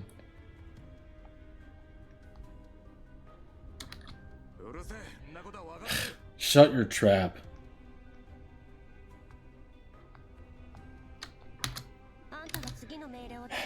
If you issue follow-up orders in a timely fashion, I would not be questioning you. But our supplies are limited, and judging from the current situation, if we keep running around aimlessly, our enemy will hunt us down and pick us off sooner than later. At least you're not entirely dumb. Just then, a young soldier of the Survey Corps enters through the door. Sir, We're all in position awaiting further directives. Stand by.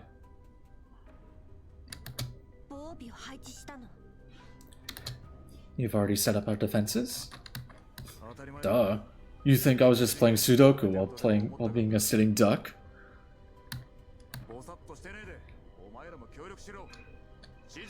Make sure the four of you coordinate with our movements. You want orders, right? Well, don't just stand there. Come over here and look at this. Dimitri beckons that Klukai and gestures for her to take a closer look at the map. You see these hills in the southeast? More than 70% of our mechanical units are up here right now. I've also stationed 5 of my men there to prepare a feint. A feint? That's right. Our enemies are hot on our heels. They'll probably come looking for us in 3 hours.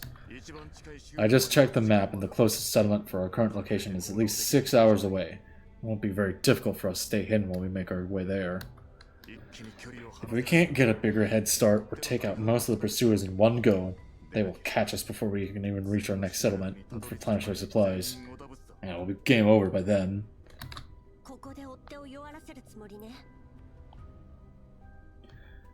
You're planning to whittle down their firepower here?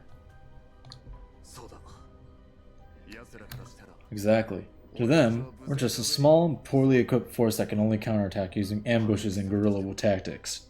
We could take advantage of that assumption. This area is smack along the only way to that settlement, with hills on one side.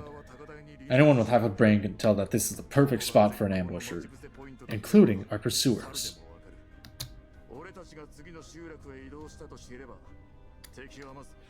Once they confirm that we're on our way to the nearest settlement, they'll immediately try to figure out where we are, posted our guard to protect us while traveling convoy, which will clearly be on the hill. But then aren't you playing right into their hands? You still don't get it, do you?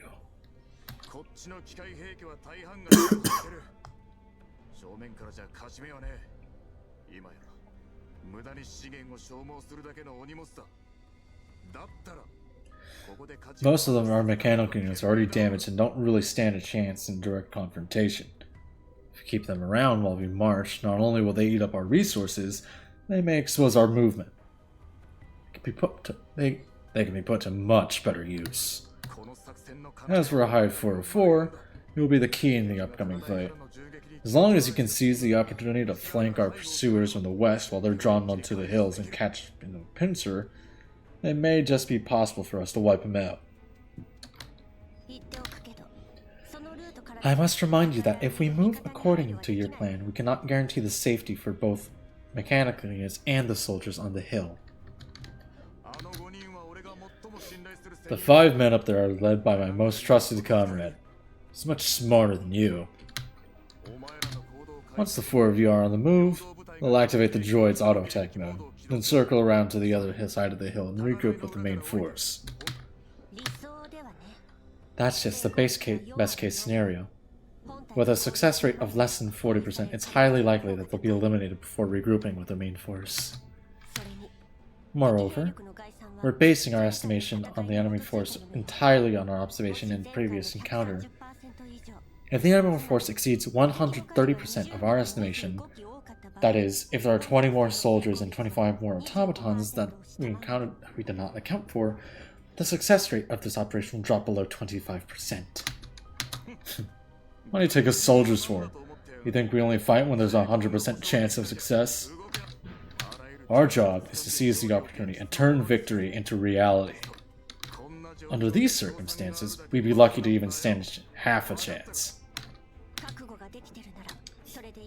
Just making sure you're managing your expectations. What about the main force?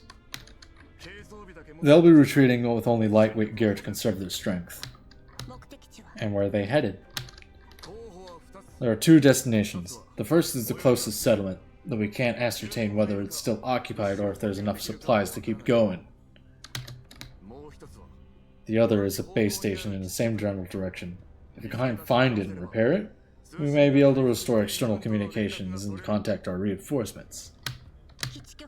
And how far away is the space station?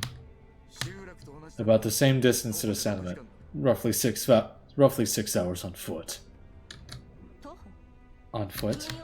We have a jeep. Jeep. From now on, you don't. I beg your pardon? Not counting your small jeep, the Survey Corps currently still has 1 jeep and 1 small military truck. To pull off this plan, we must set up a vehicle in the northeast, where the enemy is most likely to attack from. To draw their attention at the same time, off several of those scout drones buzzing around in all directions. You've seen those things before. Pretty much useless in a fight, but noisy as hell for perfect for both attracting enemy attention and tipping us off. Only thing is, there's no hope of recovering that vehicle or the drones. What about the other vehicle? That will be given to the men up the hills as their getaway to catch up to the main force. I don't think that's very sensible. You just admitted that their chances of successfully regrouping with the main force are pretty slim. Why waste limited resources knowing that? What does a tin can like you know? Forging ahead despite the difficulties makes my comrades heroes, but cutting off their only chance of escape because of the difficulties would make me a bastard. I'm sending them to stage a feint, not to become cannon fodder. I simply wish to maximize the operation's chances of success. Dimitri takes a deep breath.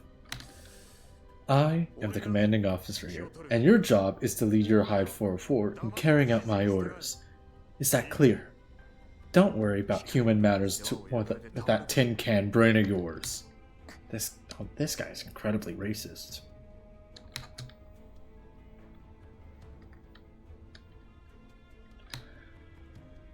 Klukai decides not to argue with the stubborn Dimitri. Now that I'm aware of the general plan, let's split up and move separately. I'll be off then. Assemble southwest of the settlement in half an hour. Understood.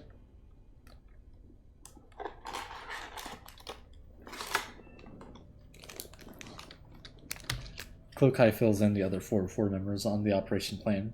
After confirming the basic terrain around the settlement, they join the Survey Corps in hiding within an abandoned building in the southwest part of the settlement.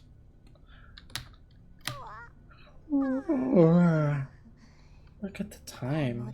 I'd normally be in bed by now.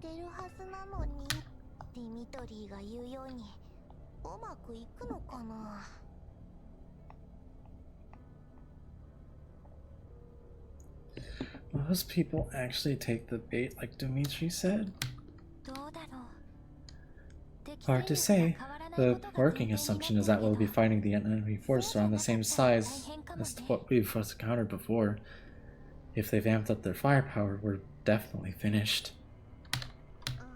That's true. Leader, can these guys actually be trusted?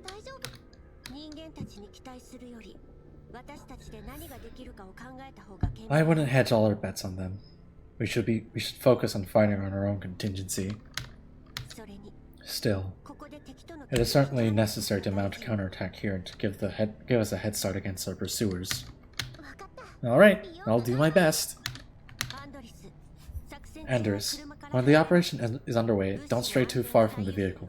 You must keep our supplies secure. If we need to retreat ahead of schedule, I'll also call you to pick us up. Understood, leader. The 4 dolls lapse into silence as they remain at their station.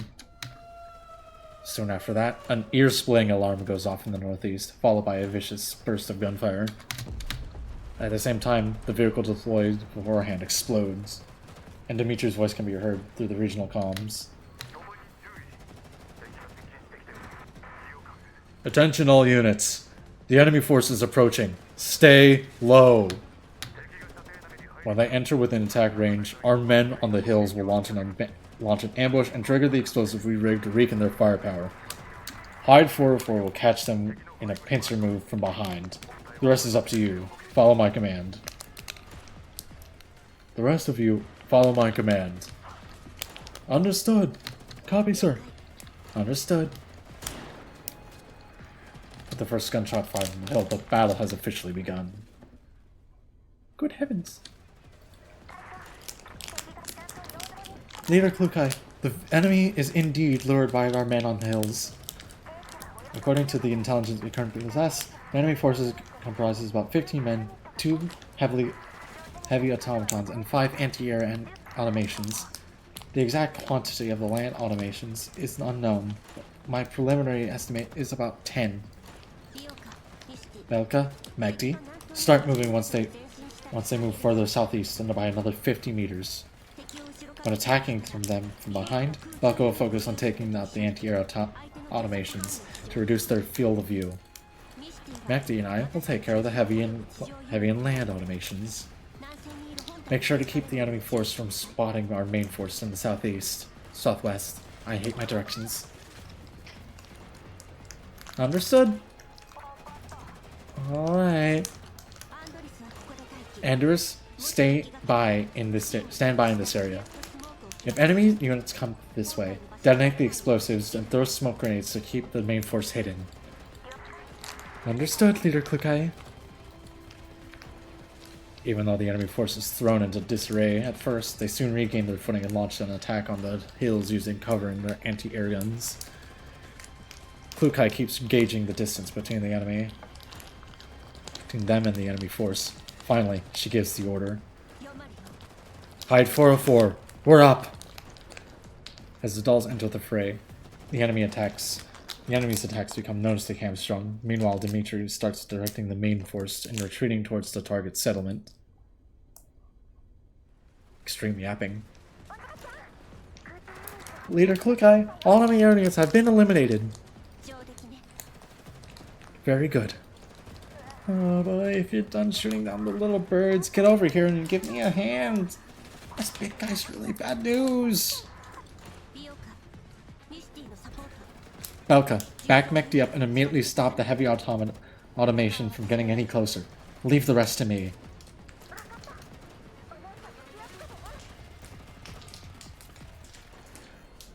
Understood, understood, leader. Watch yourself.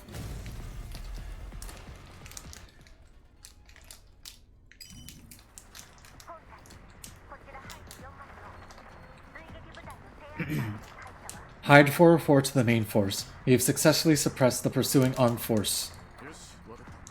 Received. Ivan, how many men you've got left? 3. But one is badly injured and immobile. Have the bastards noticed anything off? Doesn't look like it. Their firepower is still focused on our side of the hill, but thanks to 404's interference, they haven't been able to make much headway. In fact, they had started to send a group to go after 404 just 10 minutes ago. We had prioritized taking out the drones.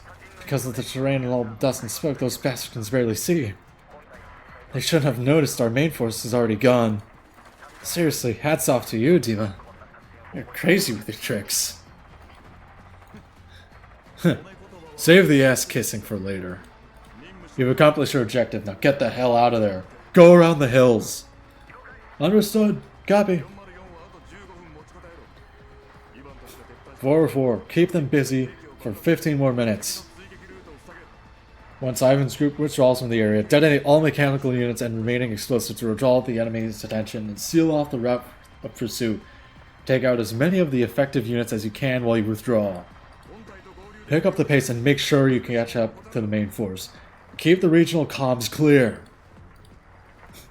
Understood. Are we finally done? That was amazing. That plan worked out unexpectedly well. Everyone in the regional comms channel breathes a sigh of relief and starts to relax a little. Still staying close to the jeep, Anders suddenly looks to the side in alarm. Attention! Heat signatures detected to the west. Possibly enemy in reinforcements. They may have received the enemy force's distress call and are moving ahead at full speed. There's a high chance that they will encounter the main force. Huh? Take whatever cover you can find right now. Shit! It's too late! The wave of dust is thus kicked by the enemy reinforcements. March is already within Dimitri's view. Judging by the heat signatures, there are approximately about 10 anti-air automations and 5 heavy automations. I can't provide an estimate on the quantity of armed personnel.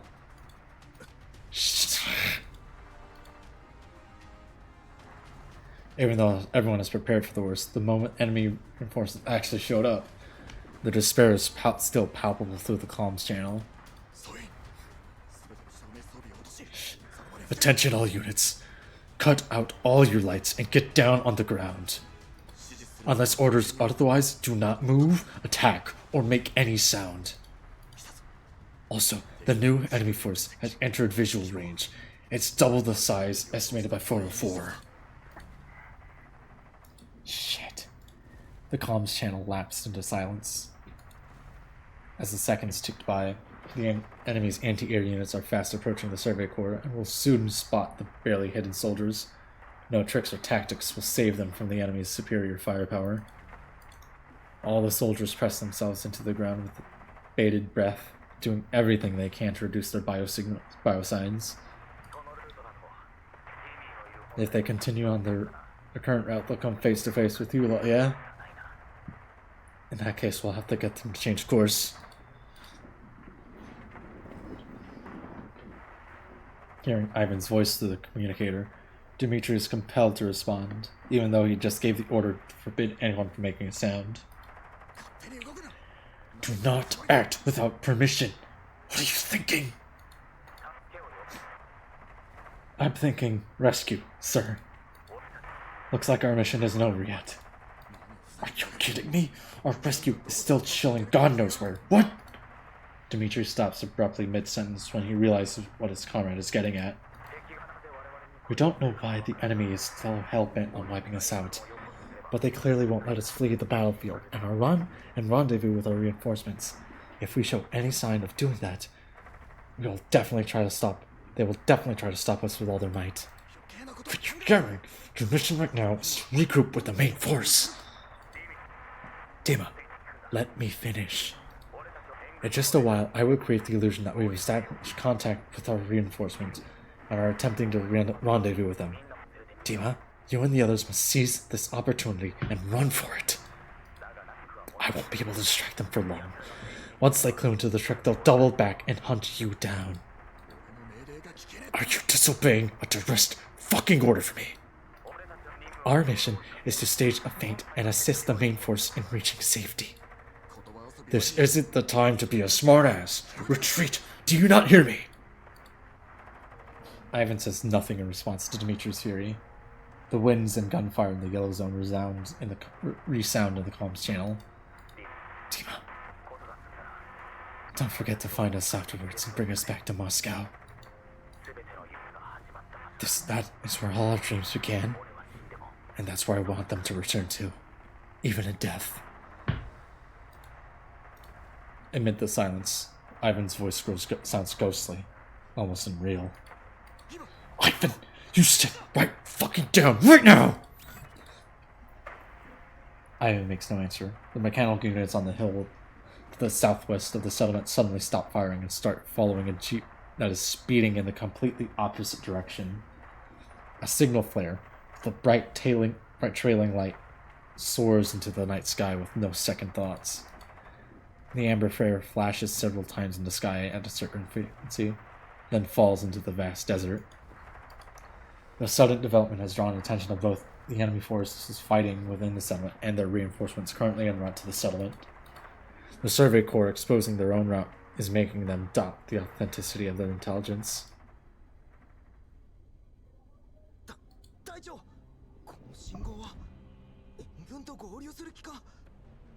Leader, does that signal mean they're linking up with their reinforcements? But according to our intel, the survey corps' reinforcements should be arriving anytime soon. Huh. It would appear that the intel we've received wasn't entirely accurate.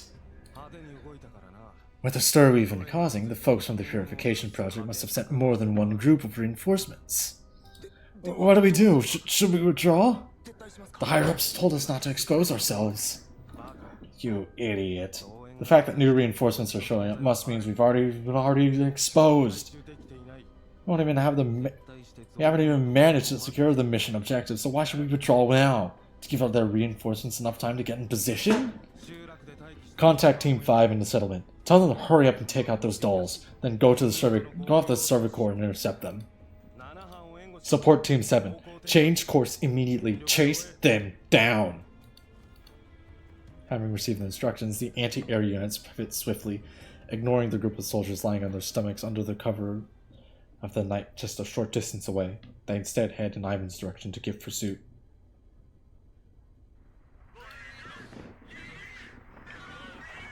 A familiar military song accompanied by the sound of artillery fire can be heard through the server core's regional comms channel. It is a chorus of only 3 voices, but it resounds more sonorously than ever. 404, pin down the armed unit within the settlement and wipe them out as quickly as you can. Do not let them catch up to Ivan. Dimitri clenches his fists. His voice grows hoarse and hollow. Then withdraw and link up with the main force. Understood.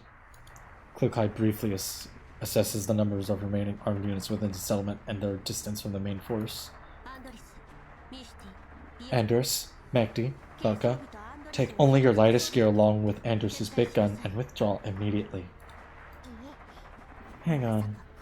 Are you planning on fighting them all by yourself? No way! That's dangerous! They still have a heavy automation left. That'll at least take 2 of us to take down. Why don't I stay and give you a hand, leader? Magdi can help Anders. Obey your orders. Don't make me repeat myself. The enemy is incredibly close by. If we withdraw by car, they will definitely be alerted, which will reveal the general direction of our main force, so we can only withdraw on foot. Anders' big gun is pretty heavy and has to be carried by 2 of you, while 1 more has to be the escort and guard. There's no getting around it. Not to mention all that weight is going to slow you down significantly, so you have to set off right now. And what if we leave the big gun? We can all withdraw together. The battle isn't over yet. We need to keep it with us. Now go! Seeing that Plucky has already made up their mind, the 3 dolls know better than to argue. They all nod at each other and begin the withdrawal. Fine then. Now I'll show you the might of an elite T-doll. Having detected Higher 404's hideout, the enemy units started gathering towards the area. After confirming that her 3 teammates have successfully departed, Plucky double-checks her physical condition and gear, then calmly steps into the night filled with smoke and flames. I will make it back. I will not fail. Plucky pulls her thoughts away from the figure that has surfaced in her roll cloud for now, and pulls her trigger resolutely. The new battle begins. The battle begins anew, and all hell breaks loose on Dimitri's end. The enemy reinforcements have gone off after Ivan. At Dimitri's commands, the soldiers cautiously scan their surrounding area. No enemy units detected in this area. Sir, should we send a team over to Ivan? Dimitri knows full well what that soldier is hinting at. He gazes silently in the horizon where the sky is aglow with the flames of battle. Little by little, the flying sparks devour the wrath and despair in his eyes. There is no more singing through the comms channel. It got cut off abruptly, along with the sound of artillery and the hollowing winds. No point. Dimitri closes his eyes. His gaunt features betray his vicissitudes of life. But what if they're simply out of comms range? Don't make me waste my breath. All of you, continue to lie low and take stock of your gear. Move at my command. But... obey your orders! The young soldier still wants to say something, but Larian smacks him upside the head. He wants to save Ivan and the others more than everyone. If he were on his own, I'm pretty sure he would have rushed over with nothing but his gun by now. But he's our commander. He's responsible for keeping us alive, so their sacrifice will not be in vain. Sorry, sir. I wasn't thinking. Dimitri waves it off. Then he opens up his map and checks it again against the paper slip again. A brief moment later, he slaps himself hard on the face. I get it now. I should have figured this out sooner. He picks up his communicator and tunes into the regional comms.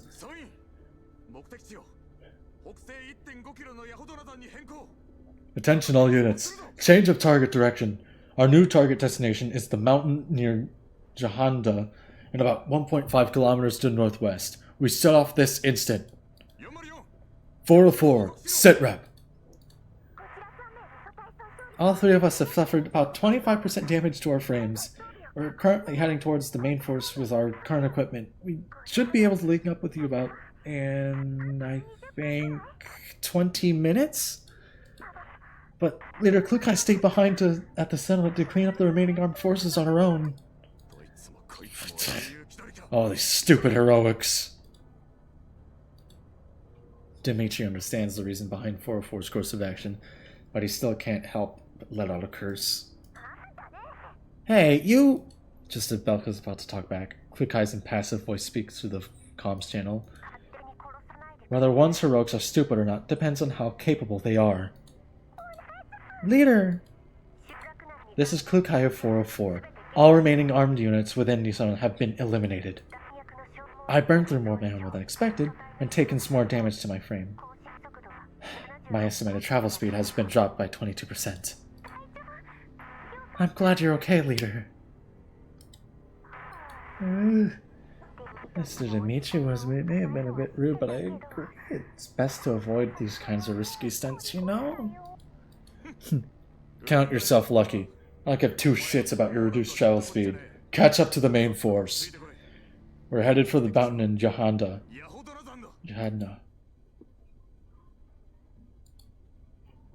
At long last, under Dimitri's leadership, the surviving soldiers of the Survey Corps and the H.I.D.E 404 dolls file into a cave under the cover of the night. With no further directives from the commander, the soldiers who have just had a close brush with death all slump into the ground with their backs against the rocky walls. The fierce battle they have just experienced still fresh in their minds. Nobody turns on the light source. Whoopsies. Water makes me gassy. Nobody turns on the light source, and nobody says a word. The dolls of H.I.D.E 404 are also sitting quietly in the cave, keeping some distance from the Survey Corps. They each inspect their own physical condition. Leader Klukai, the average damage rate among the four of us is around 35%. We lost our vehicle in the Fury Saddle. All our temporary repair parts were on board.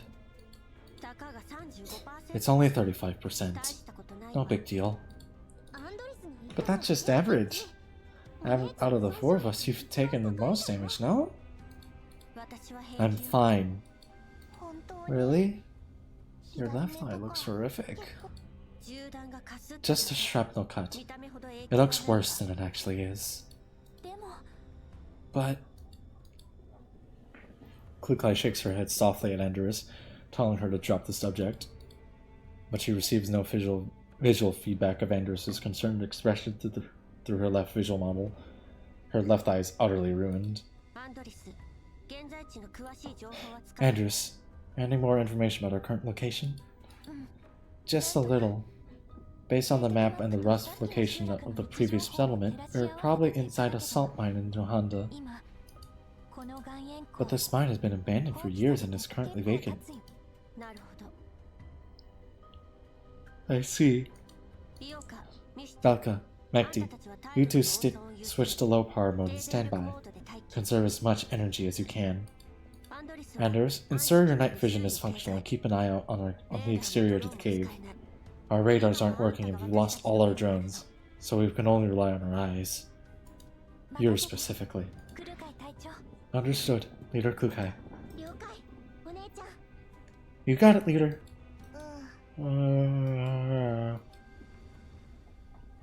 Despite her injuries and exhaustion, Mekti does not zonk out immediately, like she usually would.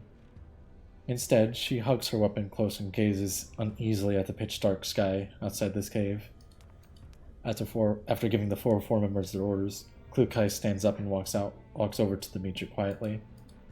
He's sitting in the corner, deeper into the cave, having a whispered conversation with Larian. Dima, I just did something counting. Our supplies are down to 20%, less than half of us here. And both Ivan and Lev are... I let them down. Not at all. You defied all odds in keeping us alive under those circumstances. That aside, have you figured out the message on the note? You changed your mind all of a sudden and brought us here. Dimitri leans back tiredly against the wall, clutching his gun tightly in his hand. You still remember Nikolai? Larian racks his brain for a moment. Nikolai. You mean the son of that local military officer? I haven't had much dealings with him. We weren't in the same platoon after all, but you two are friends, right? Something like that. He was on the list of MIA soldiers that I got from the brass. He was the leader of the team. The dog tag we found was his. So he's one of the dogs that left the RNC's ass, huh? See? What good did that do? Didn't keep him alive, did it? Larry mutters some expletives through his gritted teeth, whether or not out of contempt for Nikolai or some grand malcontent. Dimitri can't really tell. That's not the point. The point is, I managed to figure out this all thanks to him and Ivan. With that, Dimitri pulls the pieces of paper that were found on the deceased out of his pocket. He smooths out the creases, then turns on his small flashlight and angles himself further away from the cave entrance and blocks the light with his own body. This is a simple coordinate diagram based on an actual map. Here, here, and here. These numbers on the drawings are the coordinates of the actual locations. But that's not right. The numbers are too big to be in this area. Yeah, because that's double encryption. I just couldn't figure out the cipher key. Look at this. Origin. I originally thought it was a hint to find the point of origin to convert the coordinates. But that ain't it.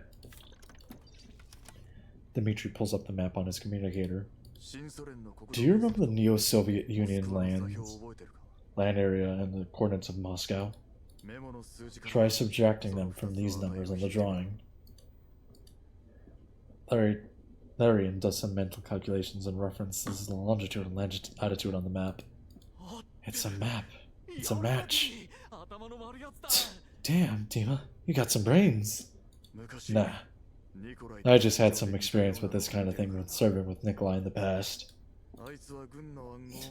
That brat was allergic to modern encryption methods, and instead insisted on something fancier. Ooh, we've even used... Never mind. It's not like everyone will use it ever again, so let's just leave it at that. Dimitri looks a little forlorn. But how do you realize these two numbers are the cipher?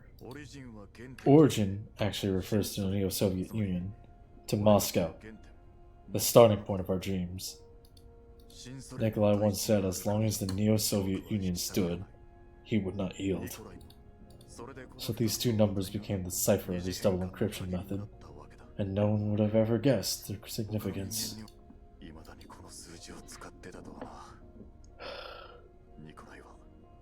Nikolai. We will always consider these two numbers constants. Never once forgot or betrayed the Neo-Soviet Union. I didn't mean to. Sparing his old comrade any further awkwardness, Dimitri swipes across the map and points at a location. When I learned about the location of our previous operation, I noticed that one of the marked points was around here. I don't know why he marked out these places, but each of his subordinates kept a copy of this information on their persons, even in death. So it has to mean something. He must come out. We have to go and have a look. And if we find anything, we've got to get the word out about what they were trying to tell us. I just walked around for a bit. I didn't see anything special. The cave seems pretty big. It's probably deeper than we think. Take a few of the others and keep a lookout around the cave entrance. Make sure you stay hidden. I'll take 2 men in 404 to explore deeper. Right. After hesitating for a moment, Larian opens his supply bag, counting his remaining ammunition, and hands over more than half to Dimitri. Be careful, Dima. Not exactly many of us left, you know. Dimitri does not accept the ammunition. He gives Larian a pound on the shoulder and tells him to helps him turn out his collar, which is rumpled under the strap of his weapon. Don't worry about me. You know what I'm made of. Also, I'll remind you one last time. Call me sir. Don't set a bad example for the rookies, or they won't know how to show respect. Larian chuckles. Yes, sir. Oh, by the way, I have another mission for you. I just saw 2 kids wiping their tears. Go cheer them up. After sending his subordinate away, Dimitri drops all pretense of blitheness and turns sullenly to Klukai, who is standing not far away. Not enough? Is eavesdropping a popular pastime for you tin cans? I was just waiting for you to finish your conversation. If I overheard anything confidential, it was your fault for not conversing in a more secure environment. Whatever. Considering you did alright in the previous operation, I won't argue with you. Do all 4 of you still have functional night vision? Mine is slightly compromised, but it still works. Just about. Then make some preparations. We're setting off in 5 minutes to explore the cave. Let's see what kind of secret hit is hidden in this blasted place. Understood. Wow, that was a yap fest. My throat hurts. Ugh. More yapping, more yapping, more yapping, more yapping, more yapping.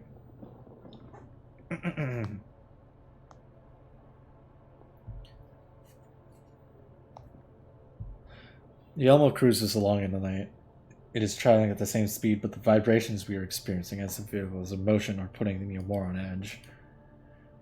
While we are en route to offer H.I.D.E 404 reinforcement, Lena gets in touch once again, but this time she brings bad news. She had lost contact with Klukai and the others. Losing contact into the contamination zones is a common, but nonetheless distressing phenomenon. Bounty hunters whom I met briefly, convoys of underground brokers who I occasionally do business with, adventurers who happen to have hitched a ride on the Elmo. I've crossed paths with so many people. So many people in the wind and the sand, only to never be heard from them ever again. But I never thought the same would happen to them this time. Fortunately, with Lena's help, Deer and I managed to make contact, and we even agreed on a meeting place. Right now, the Elmo is heading towards the location at full speed. However, the signal reception seems to be deteriorating, and my instincts tells me this can't be a coincidence. I can't help but regret the sincerity I wanted to demonstrate. The prospect of having H.I.D.E 404 join my ranks have been such a relief to me. I almost forgot the rules within the contamination zones. If I contact them a moment sooner, we wouldn't be in this predicament now. I can only pray that my naive desire to give them a surprise did not put them in terrible danger. It probably did! The Elmo was already traveling at full velocity. I just hope we're not too late. No. I have faith in her and H.I.D.E 404. This time, I'll be the one who comes to you, Klukai. Anders and Klukai are exploring the salt mine in the cave. With the Corvette Survey Corps, H.I.D.E and Belka are investigating another tunnel. Leader Klukai, is it really okay to send H.I.D.E and Belka down the other tunnel? Although I've installed the layout map, it's from many years ago and it's very much incomplete.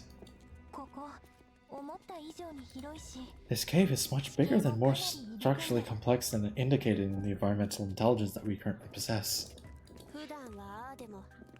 They may usually seem unreliable, but they're still members of H.I.D.E 404. Even though we've managed to give them the enemy a second thoughts about attacking us, it's only a matter of time before they find us here. We must pick up the pace. Alright. Let's hope they'll be safe. Once they turn the corner, the path widens. Out of thoughtful consideration for Klukai's damaged left eye, Anders positions herself on the left wall, on her left side. She brushes her fingertips lightly on the small, white crystalline substance on the surface of the wall. This is the first time I've ever been inside a salt mine. I must say, it's quite miraculous. The wall shows signs of artificial excavation, but these wave-like grooves and patterns of alternating colors are all the result of natural geological formation. Is this anything special? Indeed. I've only ever seen the skyscrapers in the green zone and uninhabited deserts in the yellow zone. But here, human development is entirely dependent on nature.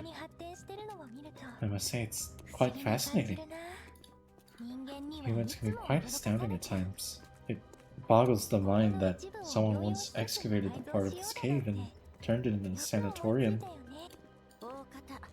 It's probably just some mimic from making money. Dimitri humps at Klukai's remark from the forefront of the expedition group. What do you know? Unlike you, carrying out missions and making money doesn't consume our every waking thought. Also, if it weren't for a sudden stroke of genius that humanity had, you bunch of tin cans wouldn't even be here. Noticing Klukai's irritation, Anders tactfully changes the subject. It's a pity that I was rolled out rather late. I would have loved to see the world before all the collapse radiation. Living 100 or 200 meters below underground sounds terribly claustrophobic, and yet it makes this place a local attraction. According to an old investigation report, the sanatorium here has been a hub that has supported local tourism for a long period of time. Constructors have installed a large amount of pipelines within the cave to transport natural gases. Because of that, this place was warm in all seasons, which attracted a lot of tourists to spend their vacations here. In the tourist photographs, this place was a town with fertile soil, plenty of greenery, highways, bustling traffic. Seems like quite the popular destination. Anders, focus on the mission. Don't get distracted by useless information. Yes. Still, I just can't help but wonder the fact that there used to be such lively places in the world. You're Neo-Soviet, aren't you, Mr. Dimitri? Do you know anything about this place? Nope. Oh. I wasn't even born back then. The schools didn't teach us such pointless stuff. Is that so? I don't consider it pointless though. No matter what this place used to be like. Dimitri gives a thick pipe mounted on the wall a smack. The town is gone. The sanatorium is gone. All that's left here is these broken pipes and a pile of scrap metal. Right. Enough of this nonsense. Get on with the search. The marked coordinates should be around here. Saying that Dimitri has no desire to continue the discussion, Anders keeps quiet. The party walks deeper into the cave in silence, with their only footsteps echoing through the space. Huh? The radiation levels here. Mr. Dimitri, you and your subordinates had better make sure that your protective suits are properly sealed. What's wrong? The collapsed radiation detector indicates that there's a sudden spike in the particle concentration in this area. The readings can fluctuate due to the lack of airflow within the cave, but the jump in this area isn't normal. The cause is non-natural? I'm afraid so. Dimitri, this could have something to do with the marked location. Yeah, let's check it out. There's only one path. Whatever it is should be directly ahead. You two stay here and stand by. If we're about to go beyond the effective comms range, I'll tell you to move further in. Roger, sir. Dimitri glances at the numbers shown on the detector screen and pats his two soldiers on the shoulder. Watch yourselves. The party proceeds further into the cave. Fortunately, this tunnel doesn't lead very deep, and they see the end of it in less than 10 minutes. What is this? Collapsed crystals? Dimitri peers at a cluster of green crystals in the corner about a dozen meters away. We are pretty close to a red zone. But the collapsed clusters get still too big, no? You're right. An individual collapsed crystal grown naturally in the yellow zone is usually no larger than 7 cubic centimeters. But this crystal is about at least 15. Anders checks the radiation levels and wind speed again. It appears it's been here for quite a while. It was the spread of internal collapse particles that caused the abnormal radiation levels within the mine. Due to the lack of airflow within the mine, these particles have accumulated inside, resulting in the abnormal concentration curve. Anders, let's take a closer look. Your protective suit is of an old model and not completely fail-safe. You'd better stay where you are if you don't want to die. Then make sure you get a good look at it. Right. Plucky and Anders walk on. Meanwhile, Anders' voice comes through the level 2 connection. Seems like Mr. Dimitri seems to trust us a little now. That's because he has no other choice. Anders, study the crystal cluster carefully. Collapsed crystals are relatively stable and don't tend to explode, but still, best to be careful. Understood? After handing out Anders' task, Plucky redirects her attention to the comms channel. Mekti, Belka, anything on your end?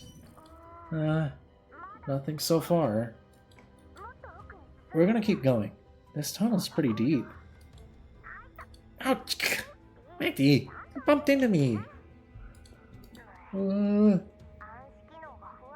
night vision is a little impaired. Bear with it, okay? I'm sorry. It walked right into me even though this tunnel is so wide and spacious. It's not an accident, you know.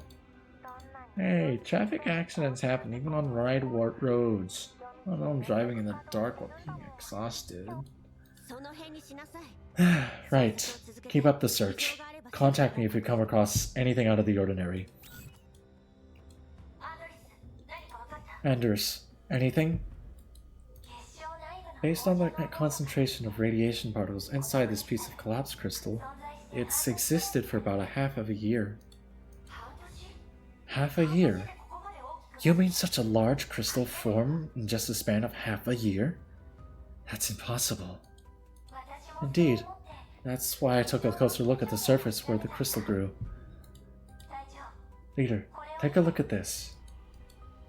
Looking at where Anders is pointing, Plucky taps the side of the crystal slightly, A very thin crack appears between the crystal and the layer of the rock cave. This collapsed crystal didn't form naturally? No, I'm afraid not. Generally speaking, naturally grown collapsed crystals have stronger surface adhesion, especially those that grow in rock strata, whose shape is affected by the shape of the rock strata itself. Well, this cluster here, rather than growing naturally, it's more like it was planted here. I believe so. It's quite dark in here, so it may not be very easy to tell. But the rock strata isn't just rock around the crystal. There's some cement mixed in. It's a crude method, but it's more or less effective in strengthening the adhesion. Anders frowns. Leader, could this have something to do with Paradise? To have something in this so bizarre in this kind of place. Really, it can only be Paradise. Could this also be some kind of totem? Like the strange rocks we found in the settlement? If it were a totem, it's too well hidden. This isn't exactly a suitable place to conduct a ritual, is it? In any case, log everything for now and send it over to Lava once comms are restored. Understood. Oi, what are you two doing just squatting there? Other than the conversation you had with your teammates, you didn't make a single peep. Should we inform Mr. Dimitri of the situation? Don't reveal anything about Paradise. After severing the level 2 communication, Klukai walks several steps back to Dimitri and just directly states the conclusion they have arrived at. The crystals here were artificially planted. Artificially? Yes. Also, if this is what the other Survey Corps soldiers have found, I'm afraid the same goes for the other locations marked on the drawings. Suka! Whoever did this must be crazy as hell. I cannot comment on the perpetrator's mental state, but at least this explains the high radiation levels in this area. The unusual symptoms displayed by the H.I.D.E patients at the settlement and within the ranks of the Survey Corps definitely have something to do with the crystal planter. Leader? Mr. Dimitri, I finished logging all the data and visual records on the crystal. However, I did discover something else. Don't tell me there's more! Forgetting all about the dangerous collapse radiation, the impatient Dimitri ends up striding right next to the crystal. Anders points out at the rock strata that had been chipped off slightly at the base of the collapsed crystal.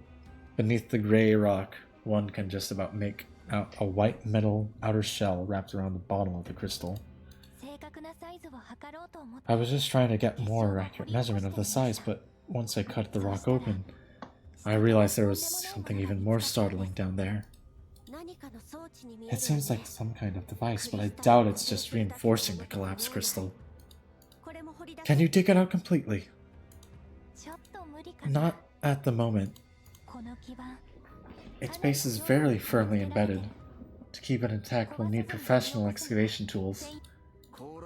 We also need a container designed for storing collapsed crystals. It'd be dangerous just to bring it with us without considering its size. Forget it. Save all visual records and coordinates for now. We'll come back for it later with reinforcements. Now, let's get back. It's a very important discovery and we must restore external comms ASAP and report our findings. Very well.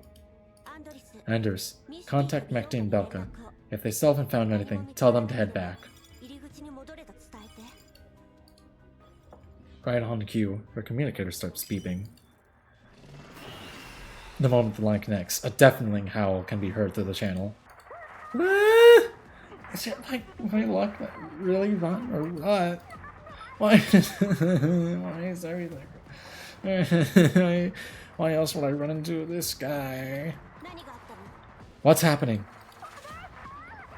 Bad news, leader. The Bujum that we encountered before is hiding in this tunnel. I think it's badly hurt, but that only makes it even more enraged. Huh? We're gonna die, we're gonna die, we're gonna die, we're gonna die, we're gonna die, we're seriously gonna die this time! Okay, Kai, if we don't make it back, don't you dare delete the anime I recorded back at the base. I was gonna watch it when I got a new frame. Cut the crap. We're coming over right now. Hang on until we get there. Easy for you to say. I mean, it's in a pretty proud state, but we're not matched for it with two, even if it's 2-on-1. If you can't beat it, run. Isn't that your forte? Save your strength before we get to you. Focus on pinning it down and don't let it approach the cave entrance. We'll only consider a direct confrontation with all of us there. That's an order. Make sure you comply. Alright, I'll definitely survive long enough for Leader to come by my rescue. Mekti, pull yourself together now! Klukai terminates the call and looks at Dimitri. The Bujum from before is in the tunnel and Mekti and Belko are exploring. Anderson and I have to go help them out or they won't last long. That's freaking hilarious. Having a meeting together, huh? Dimitri barks out a laugh and raises his communicator. This is First Sergeant Dimitri. Do you copy? The Bujum we encountered earlier has shown itself again. Remind the boys at the cave entrance to stay safe. All units, prepare for battle. After giving his orders, Dimitri checks how many rounds he has left in his weapon. You're coming too? Of course. Or should I wait for the Bujum to kill the others one by one, then leave the cave and wreak havoc on local settlements? Don't just stand there, gotta move on! I don't want to be dragging 2 piles of scrap metal on the way back. Wow, Bujum. Finally, I can take a break. My throat is killing me.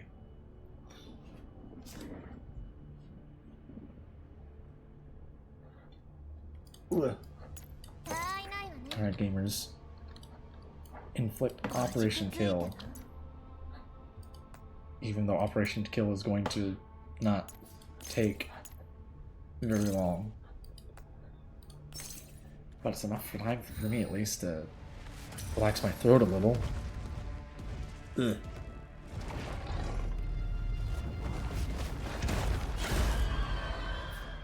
I'm gonna go grab some water while I set this on auto. I'll be back in a second.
Wow. I don't think I was even gone 30 seconds of auto battle finished. That's crazy.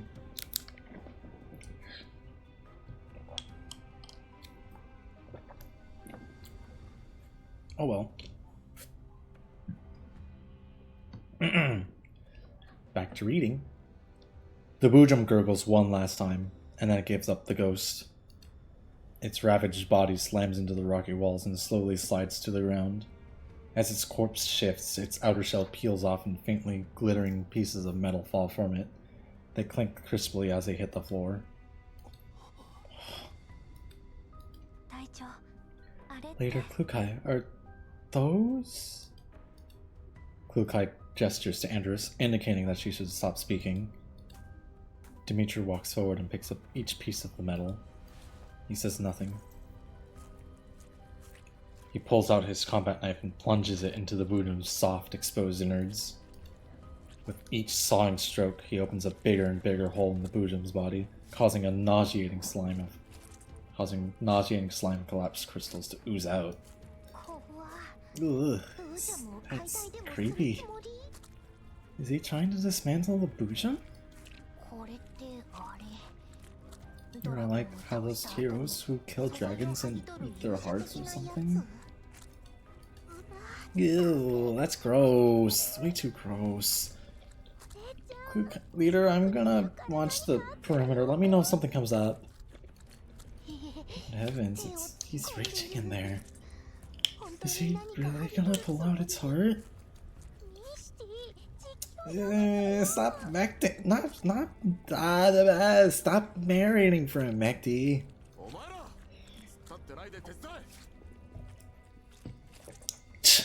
Suka, stop standing around with your dicks in your hands and help me already, you two.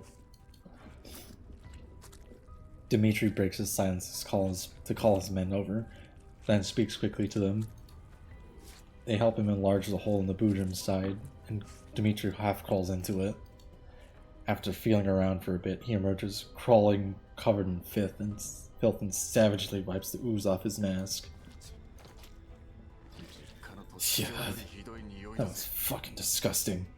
I don't even think an abattoir back home smelled that bad. Ooh. What exactly were you looking for? Fortnite.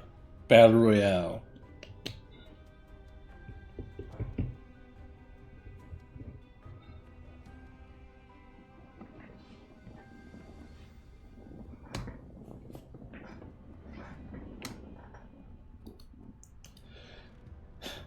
It looks like a glass box, roughly the size of one would use to hold a ring, with a small fragmented collapsed crystal. This is on it. A ragged cloth is stuck in the box. The part outside the box is unrecognizable. The only part of the fabric which retains its original color is near the seams. Looks like a URNC military flag. My guess is that it was used to wrap the dog tags in the box, but it's been corroded away.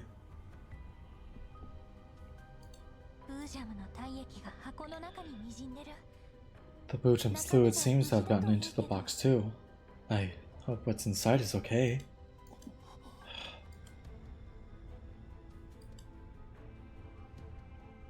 Dimitri opens the box and takes out a small chip and a miniature military sound recorder. The inadequate seal on the container means that they're covered in collapsed crystals too. He pays no heed and wipes the recorder down before pressing the play button on it. Crackle, crackle, crackle, crackle. Click. This is Lawrence offers to Nikolai, overall commander of the 1364th Platoon of the 7th Environmental Survey Corps of the Neo-Soviet Union. District Environmental Purification Project under the URNC. Contamination Zone Management and Recovery Administration. We received orders from above. Perform an environmental survey on this region. So it was him. The sound of a recorder is heavily garbled. A complex mix of emotions fills Dimitri's heart as he listens to the voice of his old friends in the recording. I don't have much time.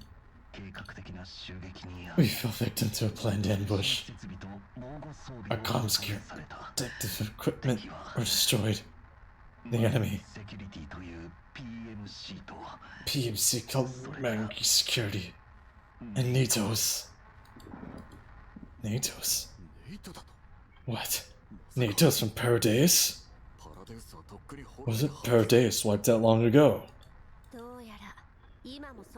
Looks like they're still around, and they managed to get new helpers too. Looks like that job Mangi Security had escorting medical shipments was just a cover for them to restock their arms and ammunition. It seems they were already planning to attack us since then. Besides, so this bastard's lying this way this whole time.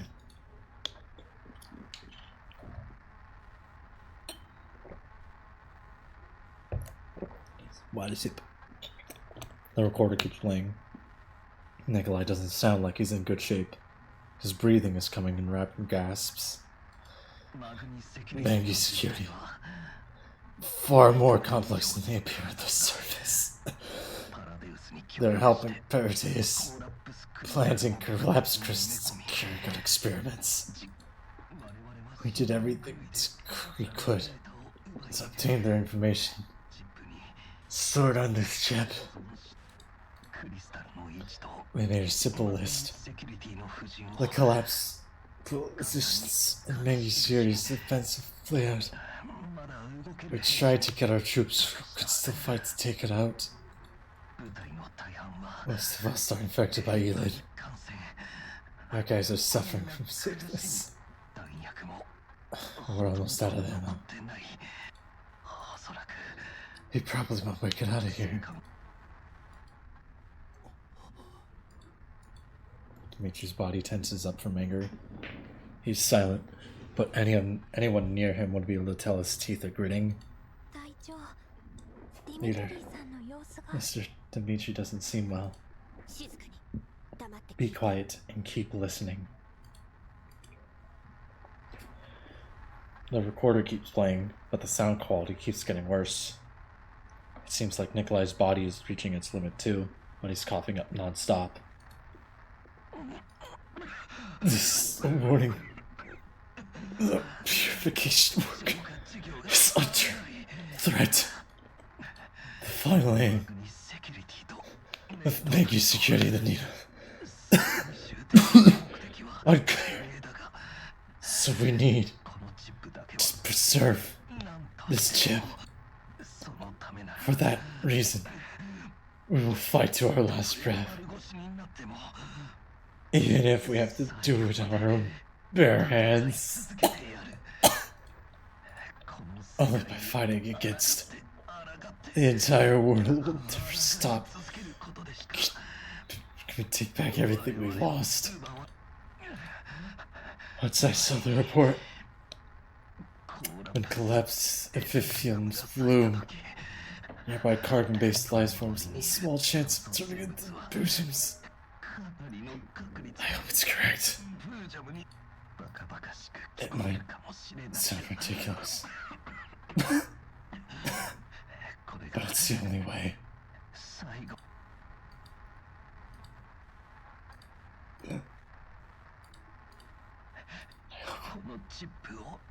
I hope my reinforcements like this.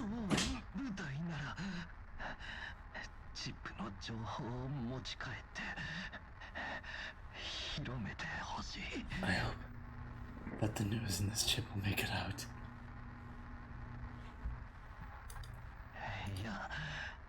I've been called. I will be back in a second.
It doesn't... No. I know the back. I should have said that first. Oh well. No. It doesn't matter who finds it. Anyone who finds us, please. Please kill us. Please listen to our final words as human beings. We are soldiers of the UNC's Environmental Purification Project Survey Corps. We've never bowed. Once bowed our heads. Nor we will ever. The recording ends. For a while, the darkened mind is silent. The men of the Survey Corps are well beyond anger at this point. Their eyes are wide and bloodshot. The dolls from 404 and look at the corpse of the Boojum they just killed and recall the words spoken by the deceased. Nobody can confirm the true origins of the Boojum. Perhaps it was just a monster that cruelly devoured the remains of that previous unit. But there's no doubt in life that it was the toughest thing in the region. A veritable walking fortress. Anders, can you read the chip's contents? It's standard military issue, but its exterior is damaged. I'm not sure if I can decrypt what's inside. Mr. Dimitri, could I take a look at the chip? Dimitri glances at Enderus, then takes the chip out of the box and hands it over to her without a word. I can decrypt part of it, but we'll need a professional for the rest. Also, this chip is write protected, so we can't pack up its contents or transmit them. Just show me the parts you can decrypt. Of course, leader. Anders shares the portion of data which he can decrypt with Plucky via level 2 connection. Are these email logs? Birds of a feather flock together, as they say. What did you find? While their embers of rage are still smoldering in Dimitri's eyes, you seem to have calmed down. We found logs of emails exchanged between Mangi Security and a company called H.I.D.E. Huh? What? It would be easier to think of them as the suppliers of the medical products you're using. However, right now, they definitely don't look like an ordinary pharmaceutical company. Stop cock-teasing me and get to the point. In order to progress with the regional purification work, the UNC has dispatched multiple teams deep into the yellow zones to conduct environmental surveys. However, their losses are severe, and the data they sent back isn't very ideal. The causes of these casualties have been classified under sudden environmental factors, and the cases have been closed, right? Yeah. Well, they were partially caused by human elements like Variegas and other organizations like Mangi Security. They're responsible for fewer than what? Less than 15% of our team's losses. Well, that's the problem. You should probably see for yourself. Plucky asks Andros to project the email logs. After quickly scanning through them, Dimitri's expression suddenly changes.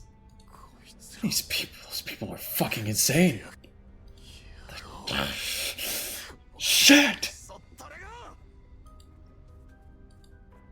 After seeing Dimitri cursing out loud, the other two Survey Corps troops move in to take a look. Wait. So Paradise and Mangi Security are operating in other areas other than this one? I've heard of one of the locations mentioned in these files. One of my buddies went through boot camp with me and was posted, and then I never heard from him again. This was just part of their email logs. In all likelihood, there's more incriminating evidence of their secrets and the activities and parts we haven't decrypted yet. Also, we're not entirely sure how these collapsed crystals are being used. There's one thing we can be sure of from these emails. H.I.D.E is conducting human experimentation with collapse radiation, and those collapse crystals are used to adjust the collapse radiation intensity. Your test subjects are, for the most part, deceived and brainwashed unitatis. Sounds like a big project, and judging by Nikolai's paper, I take it they buried a ton of them? That's why they need help from external armed personnel. A security PMC that usually operated in the green zone would normally draw a lot of attention if they sent it into the yellow zones over a long period of time, but if they are transporting goods or escorting other research personnel on expeditions to gather samples, that would be the perfect cover. There's no way the URNC would have noticed personnel movements on that scale. I'm pretty sure they have people in the URNC that they have control over that policy to some extent. I need to get this information and the evidence to my superiors and let them handle this. Every day these fuckers draw a breath is another day the world is in chaos. And I won't let the deaths of our comrades be in vain either. This chip has very strong light protection, and it itself has a self-destruct program built into which will trigger if it is duplicated, among other things. Right now, all we can do is physically get the chip out of here. Yeah, I know. In any case, we'll be meeting up with our guys at the mine entrance. We need to head out ASAP. Anders hands Dimitri the chip. Dimitri returns it to the glass with utmost respect. He looks at the Bujum's body one last time without saying anything, then leaves without looking back. Extreme amounts of trouble. I forgot this was a battle. We've been yapping so long. I don't mean to call it yapping, but that's what it is. It's yapping.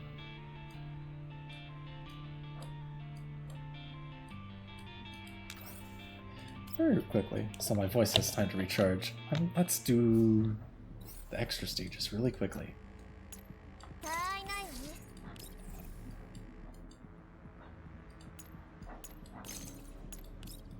Yeah. Deploy units, deploy support, Yo, go.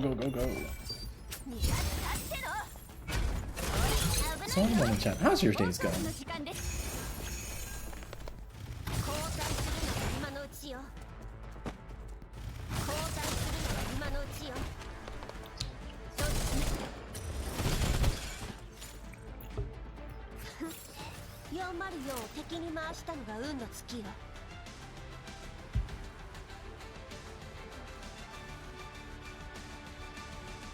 Yeah, I think that checks out.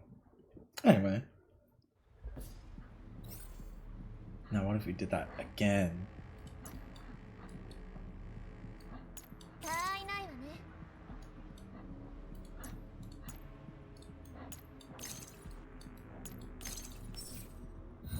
Let's do that again, but this time in a different formation.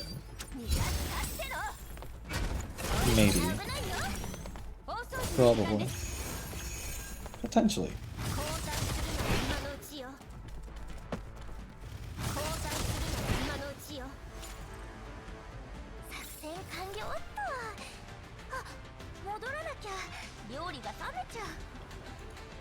Winner!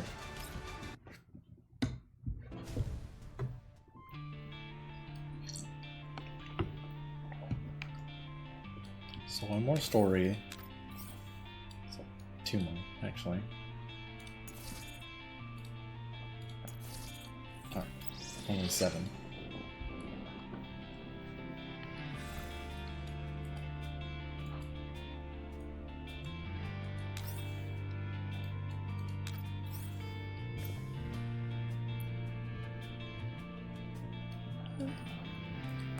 See, what can we do briefly, very quickly? Can't even buy the SMG skin. Boo!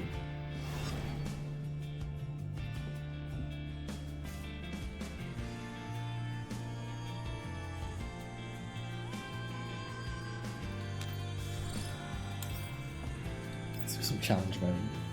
Just to take a small break from the story.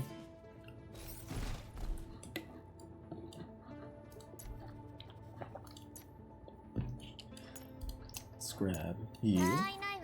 Can I grab more than one support unit? I cannot. Sounds about right. What should I throw on here? Oh, I know. Yo.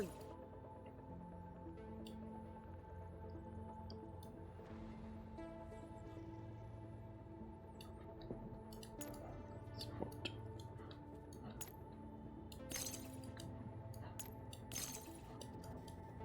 I'll put dynamite there. Yeah.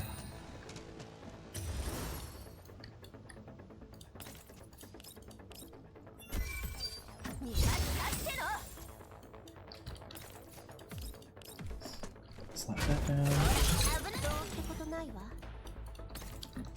Okay, go up there. Then inflict the disease onto every living being there.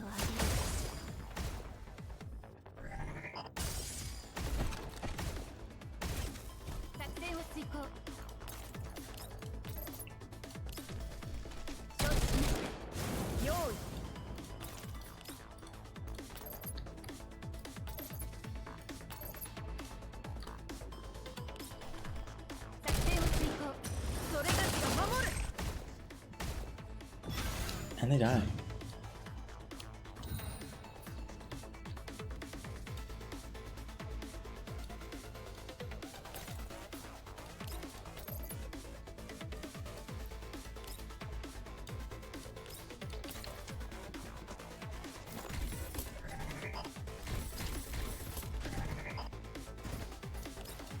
Alright, Klukai, inflict more disease. Hit this man with storm sickness from Fortnite.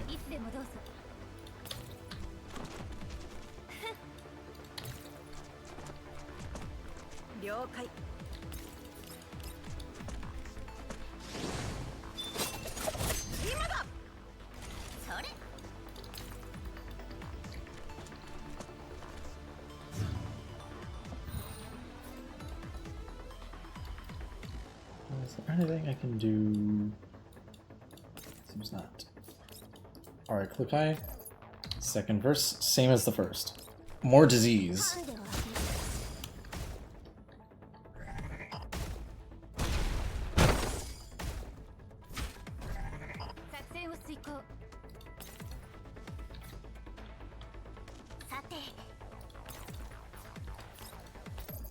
That's dangerous. Don't do that.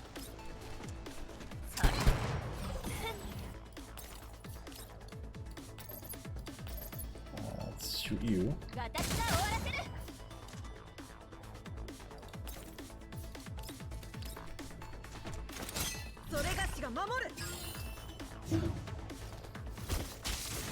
Ouch.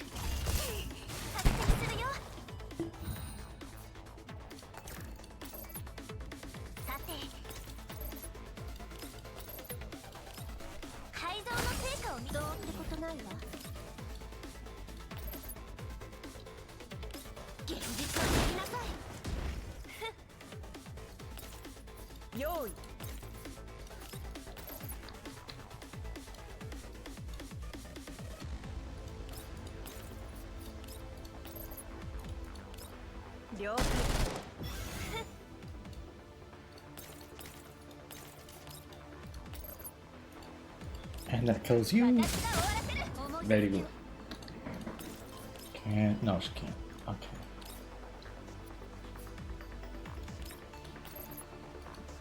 That destroys the box? Okay. Alright.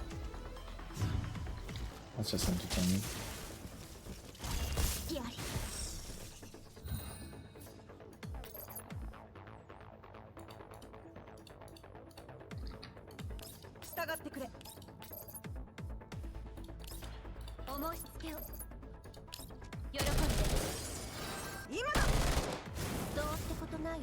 Now this has to go right. That doesn't. Oh, oh, it regained. I see.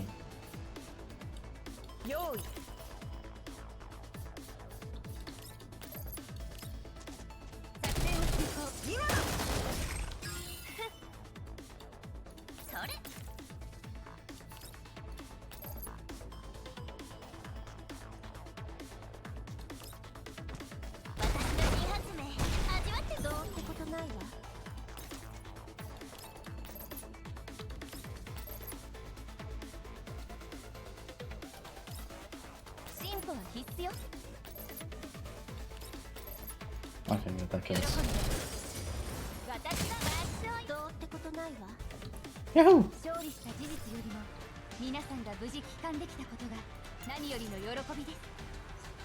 Accessories.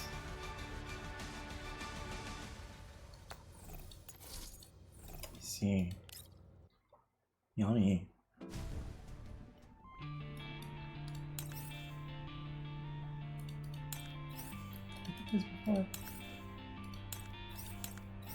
I don't think I did. Oh, I got a frame. I can't see. Oh, no.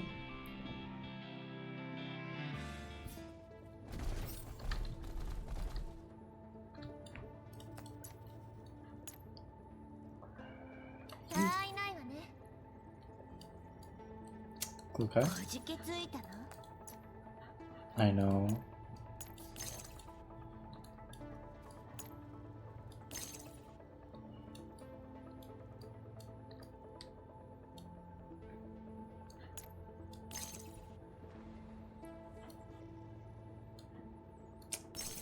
Alright. Okay.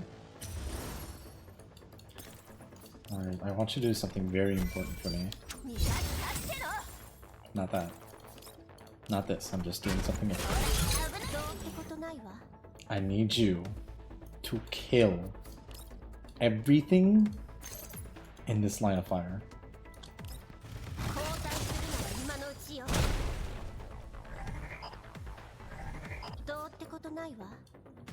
And you can't. Okay, great, great, great. Good job, Kukai.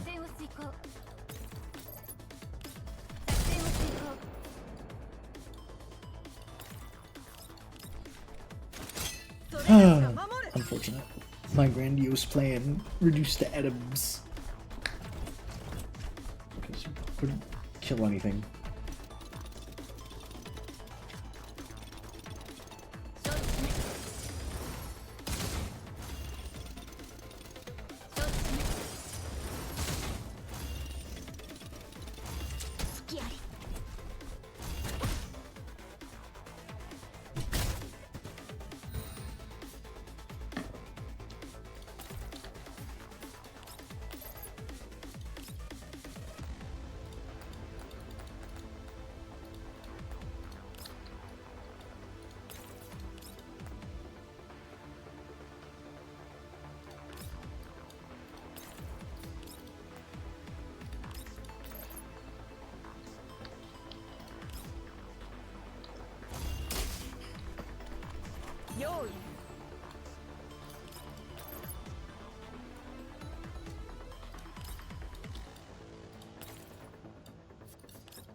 Pew. And alright guys, rock time.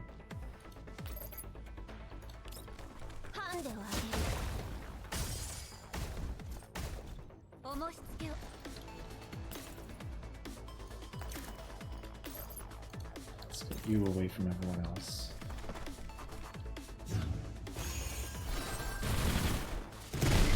Oh my god.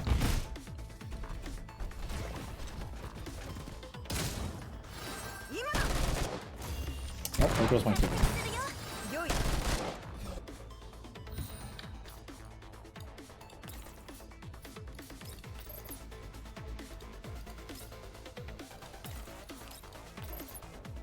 That's not doing much.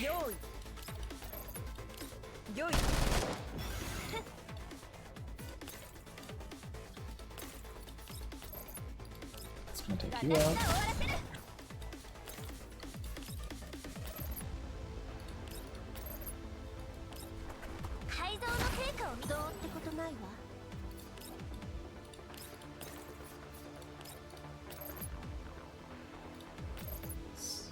That structure away from for now. Never mind.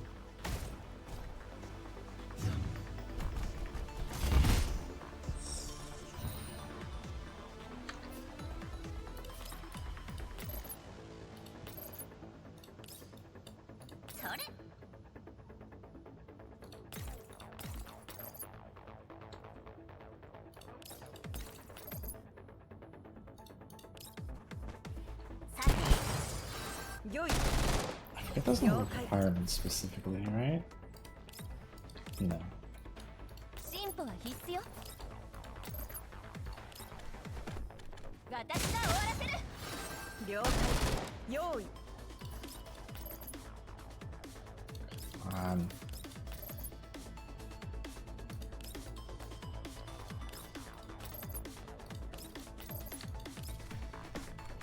それがしか守る。どうってことないわ。Kidding me. Fine, fine, fine. Be extreme about it.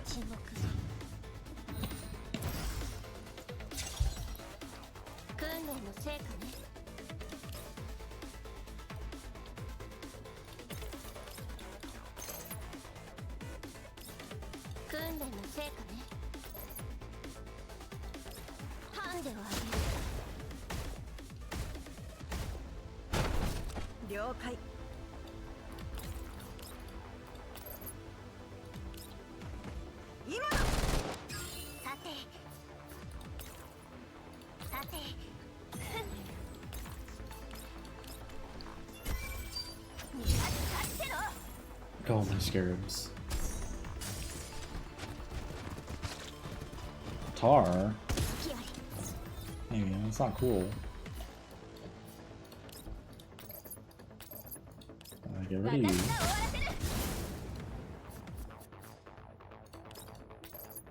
That's not gonna do much damage. Unfortunate.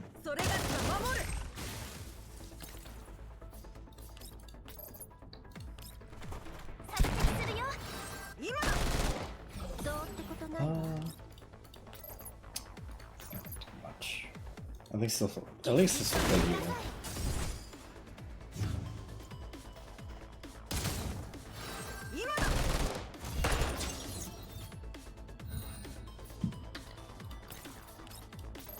But this will kill you.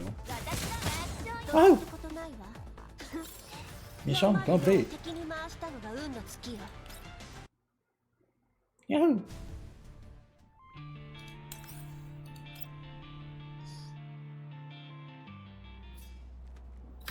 Very quickly. Let's do this. And we'll probably wrap up the night a little bit early, as much as I don't want to wrap up the night. But, you know.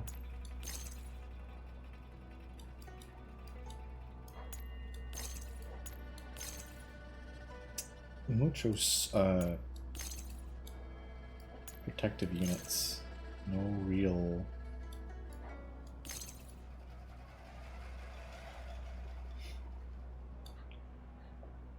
what's the word? Offensive support, it seems.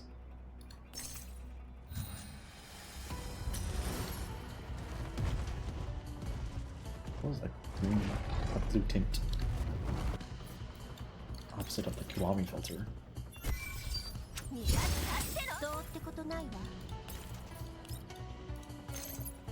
Oh, that kills nothing. This, however, this will kill a lot of them. It will hurt a lot of them.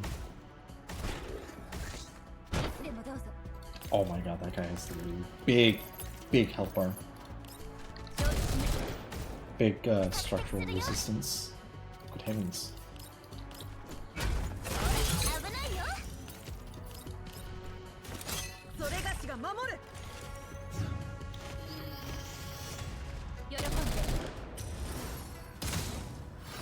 Oh, we got our eliminate too. That's fun. Oh my scarabs. Counterattack city.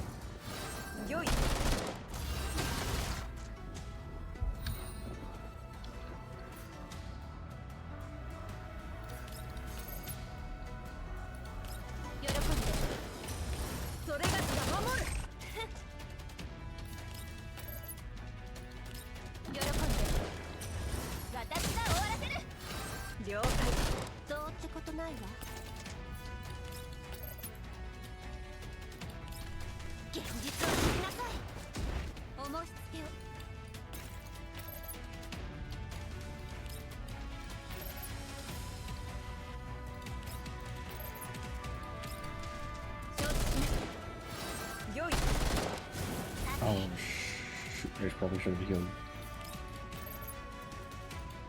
改造の成果を見せるよ。 Shoot. 了解。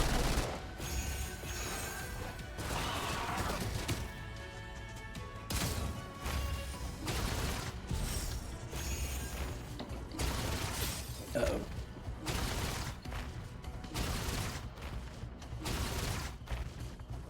Denied. That's annoying.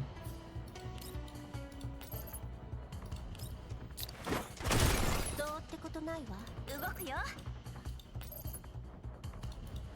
喜んで。作戦するよ。どうってことないわ。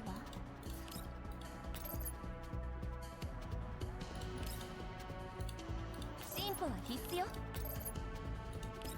承知しました。私が終わらせる。どうってことないわ。 Can't really use the point that much. ハンデをあげ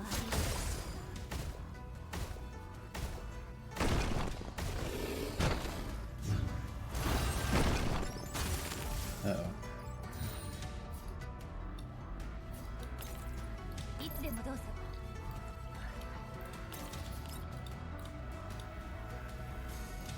ご命令を。汚物は消毒。どうってことないわ。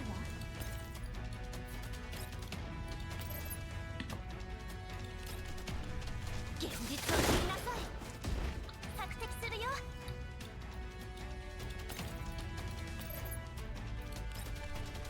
承知しました。さて。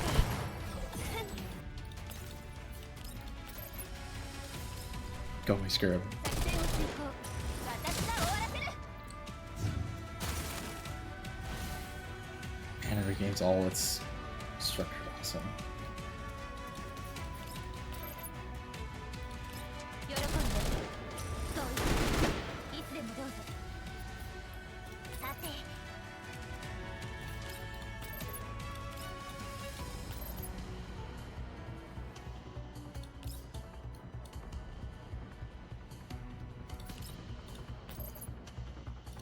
I think that'd be a wise idea, considering she doesn't have cover to move to. 作戦を遂行。作戦を遂行。進歩は必須よ。逃がすかってろ。いつでもどうぞ。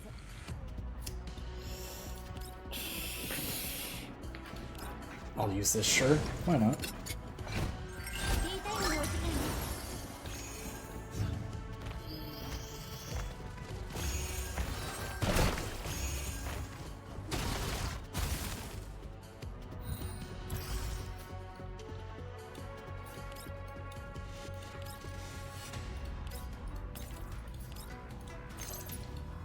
That's not good. Oh, awesome. 訓練の成果ね。現実を知りなさい。作戦を遂行。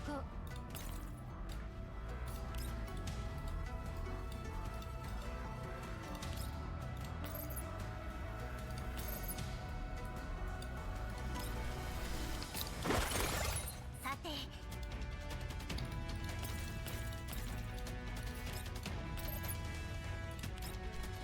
私の新発明。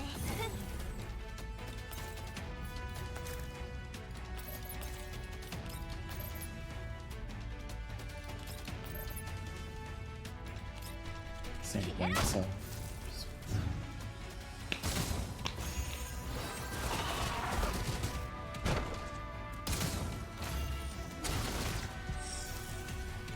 Hey, move is disabled. Woo.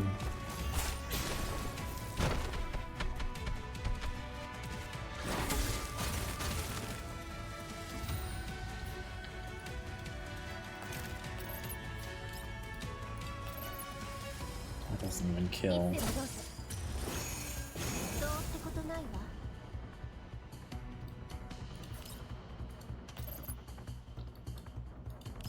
ハンデをあげる。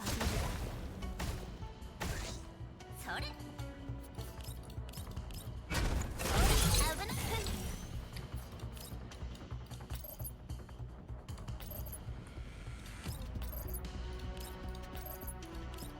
今よ。Yay! 4万 plus 両敵に回 storm したりは運の sickness. 尽きよ We did it. Despite everything that was probably going to happen, we did it. All the challenges from part 1 are complete. What? Challenge mode is only available for the duration of the current event. Okay, yeah, that checks out. We gotta collect some stuff from the boundary bush. Ah, look at all this stuff. Yummy.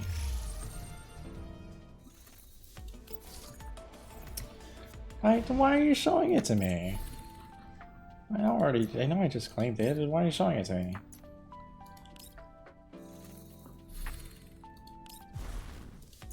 Let's run some stuff over here really quickly.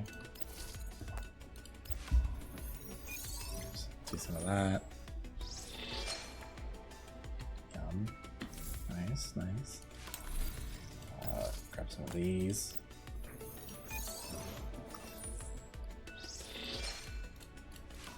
Grab a bit more of these.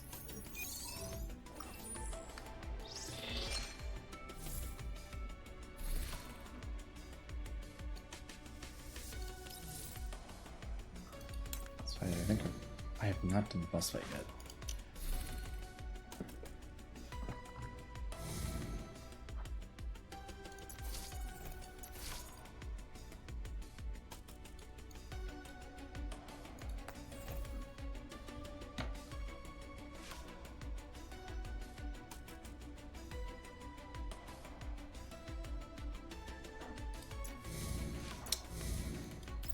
Do I have? Alright, I was building Nemesis up so she could go into Squad 1. She would be most effective. Sabrina would be most effective.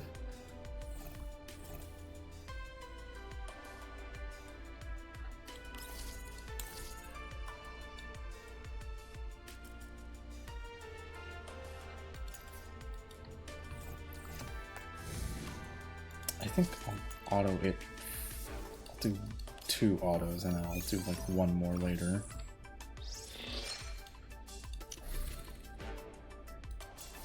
Not that because, you know, never too many basic cores. Yummy.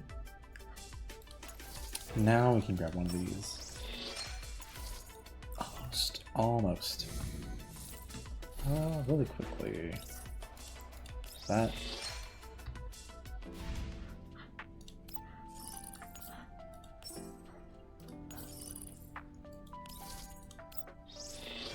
Yummy, yummy. Then portrait frame. Yeah. Then whatchamacallit? Storeroom. So many boxes. I need more of these right now, so we'll grab that.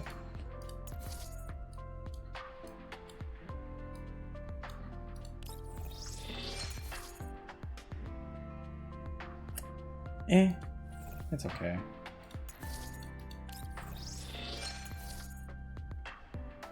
It's okay.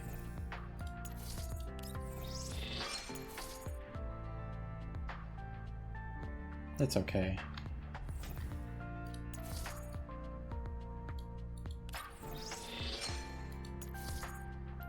Emergency repair, that's useless on an AR. Maybe use. It could go on Mechty or something, I don't know.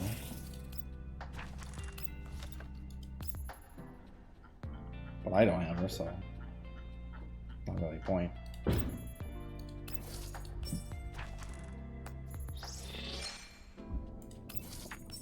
That.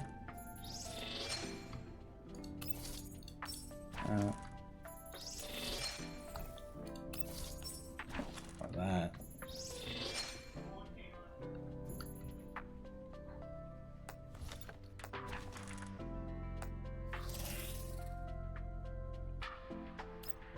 Fitting room.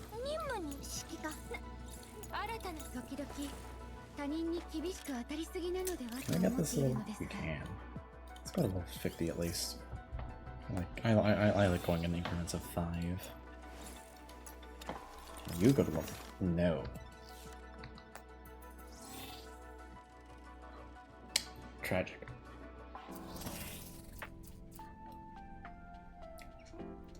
I think, though, I'll consider that end of stream. I would like to go eat something soon. So, very quickly, let's just to recap. Aphelion Part 2. We are almost halfway through. Almost. Just almost. Would this put us at halfway? Maybe. I don't know. Probably.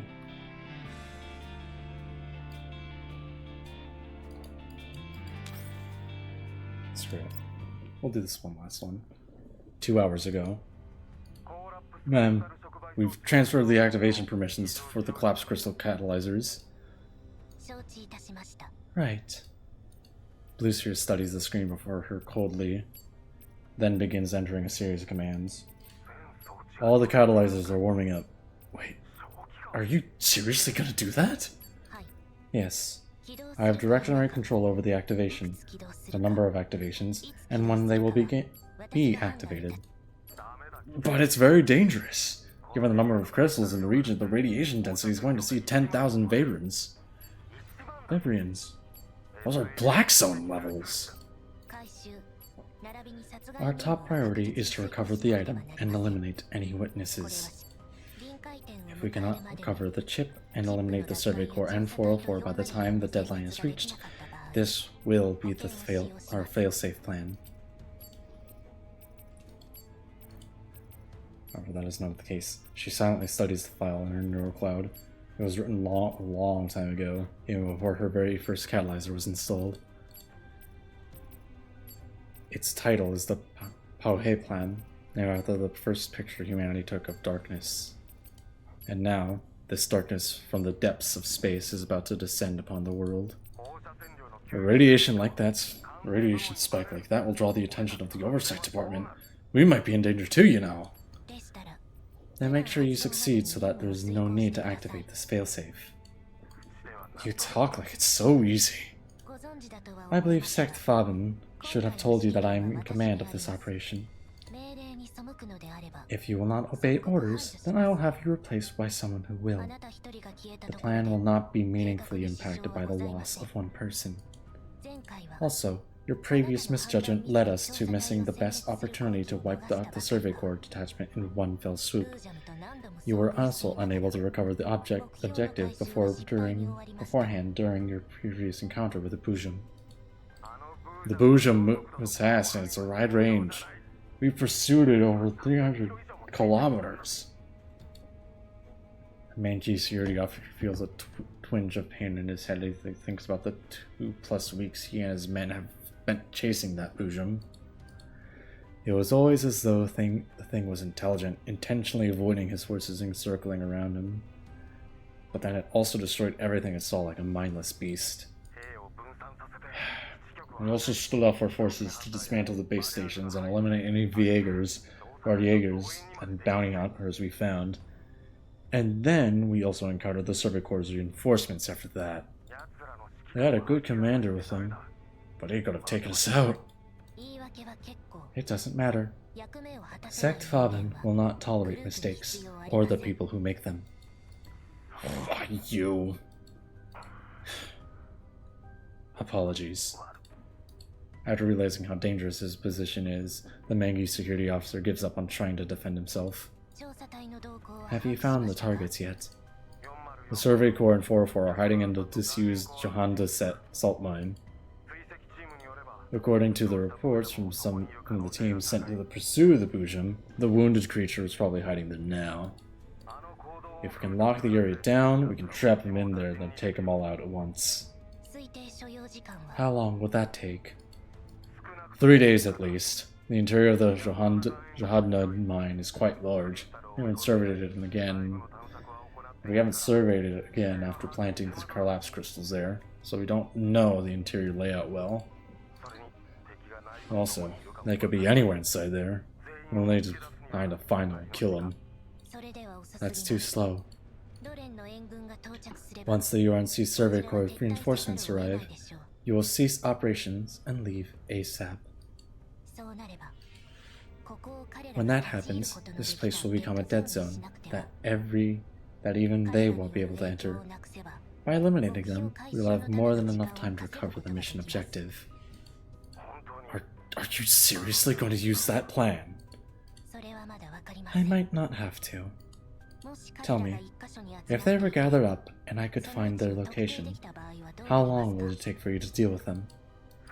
Given our difference in numbers and equipment, I'd say it would only take half a day.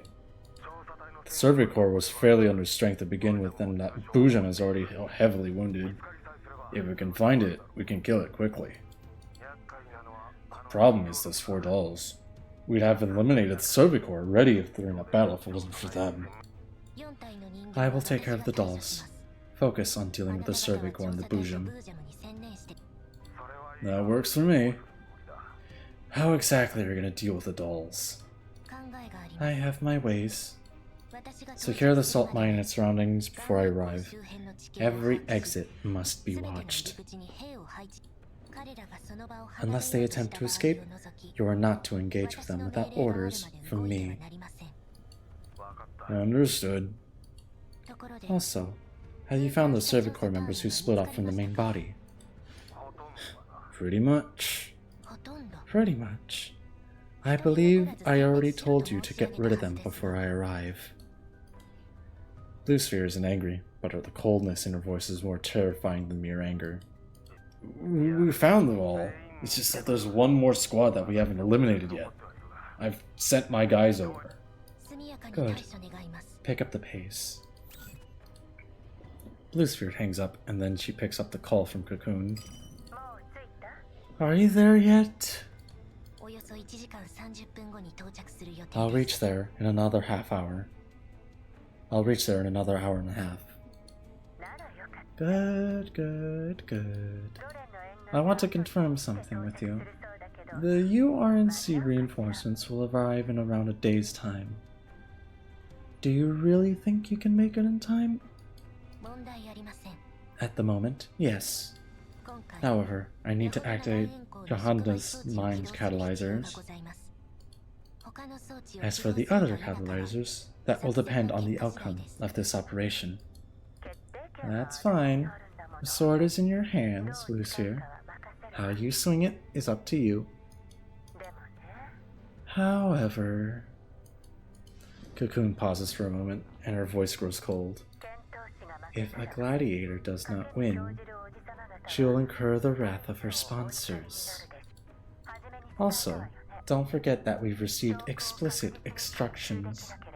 The evidence must be recovered from the mission to be considered complete. Just eliminating the personnel is nowhere near enough. Understood. In that case, all the best in your mission, Blue Sphere. I look forward to your triumphant return. Oh, that was fast. That's still only 43. God, are you kidding me?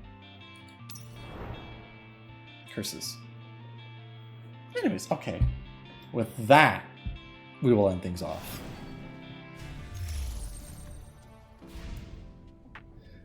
Many occurrences have happened this day. I don't believe there's anyone I can raid. So Mr. GT4, it's me. Toyota. Former GHR. I'm uncertain who to raid. So I think we'll just leave this at that. Anyways, thanks so much for hopping by, everyone. Appreciate it. Hopefully next time. Well, actually next time is IMPC at Algarve. So I will be doing that. So very early stream next time. Yeah. Anyways, thanks so much for stopping by. Hope to see you all again. And make sure to take care. I'll see you guys later. Peace.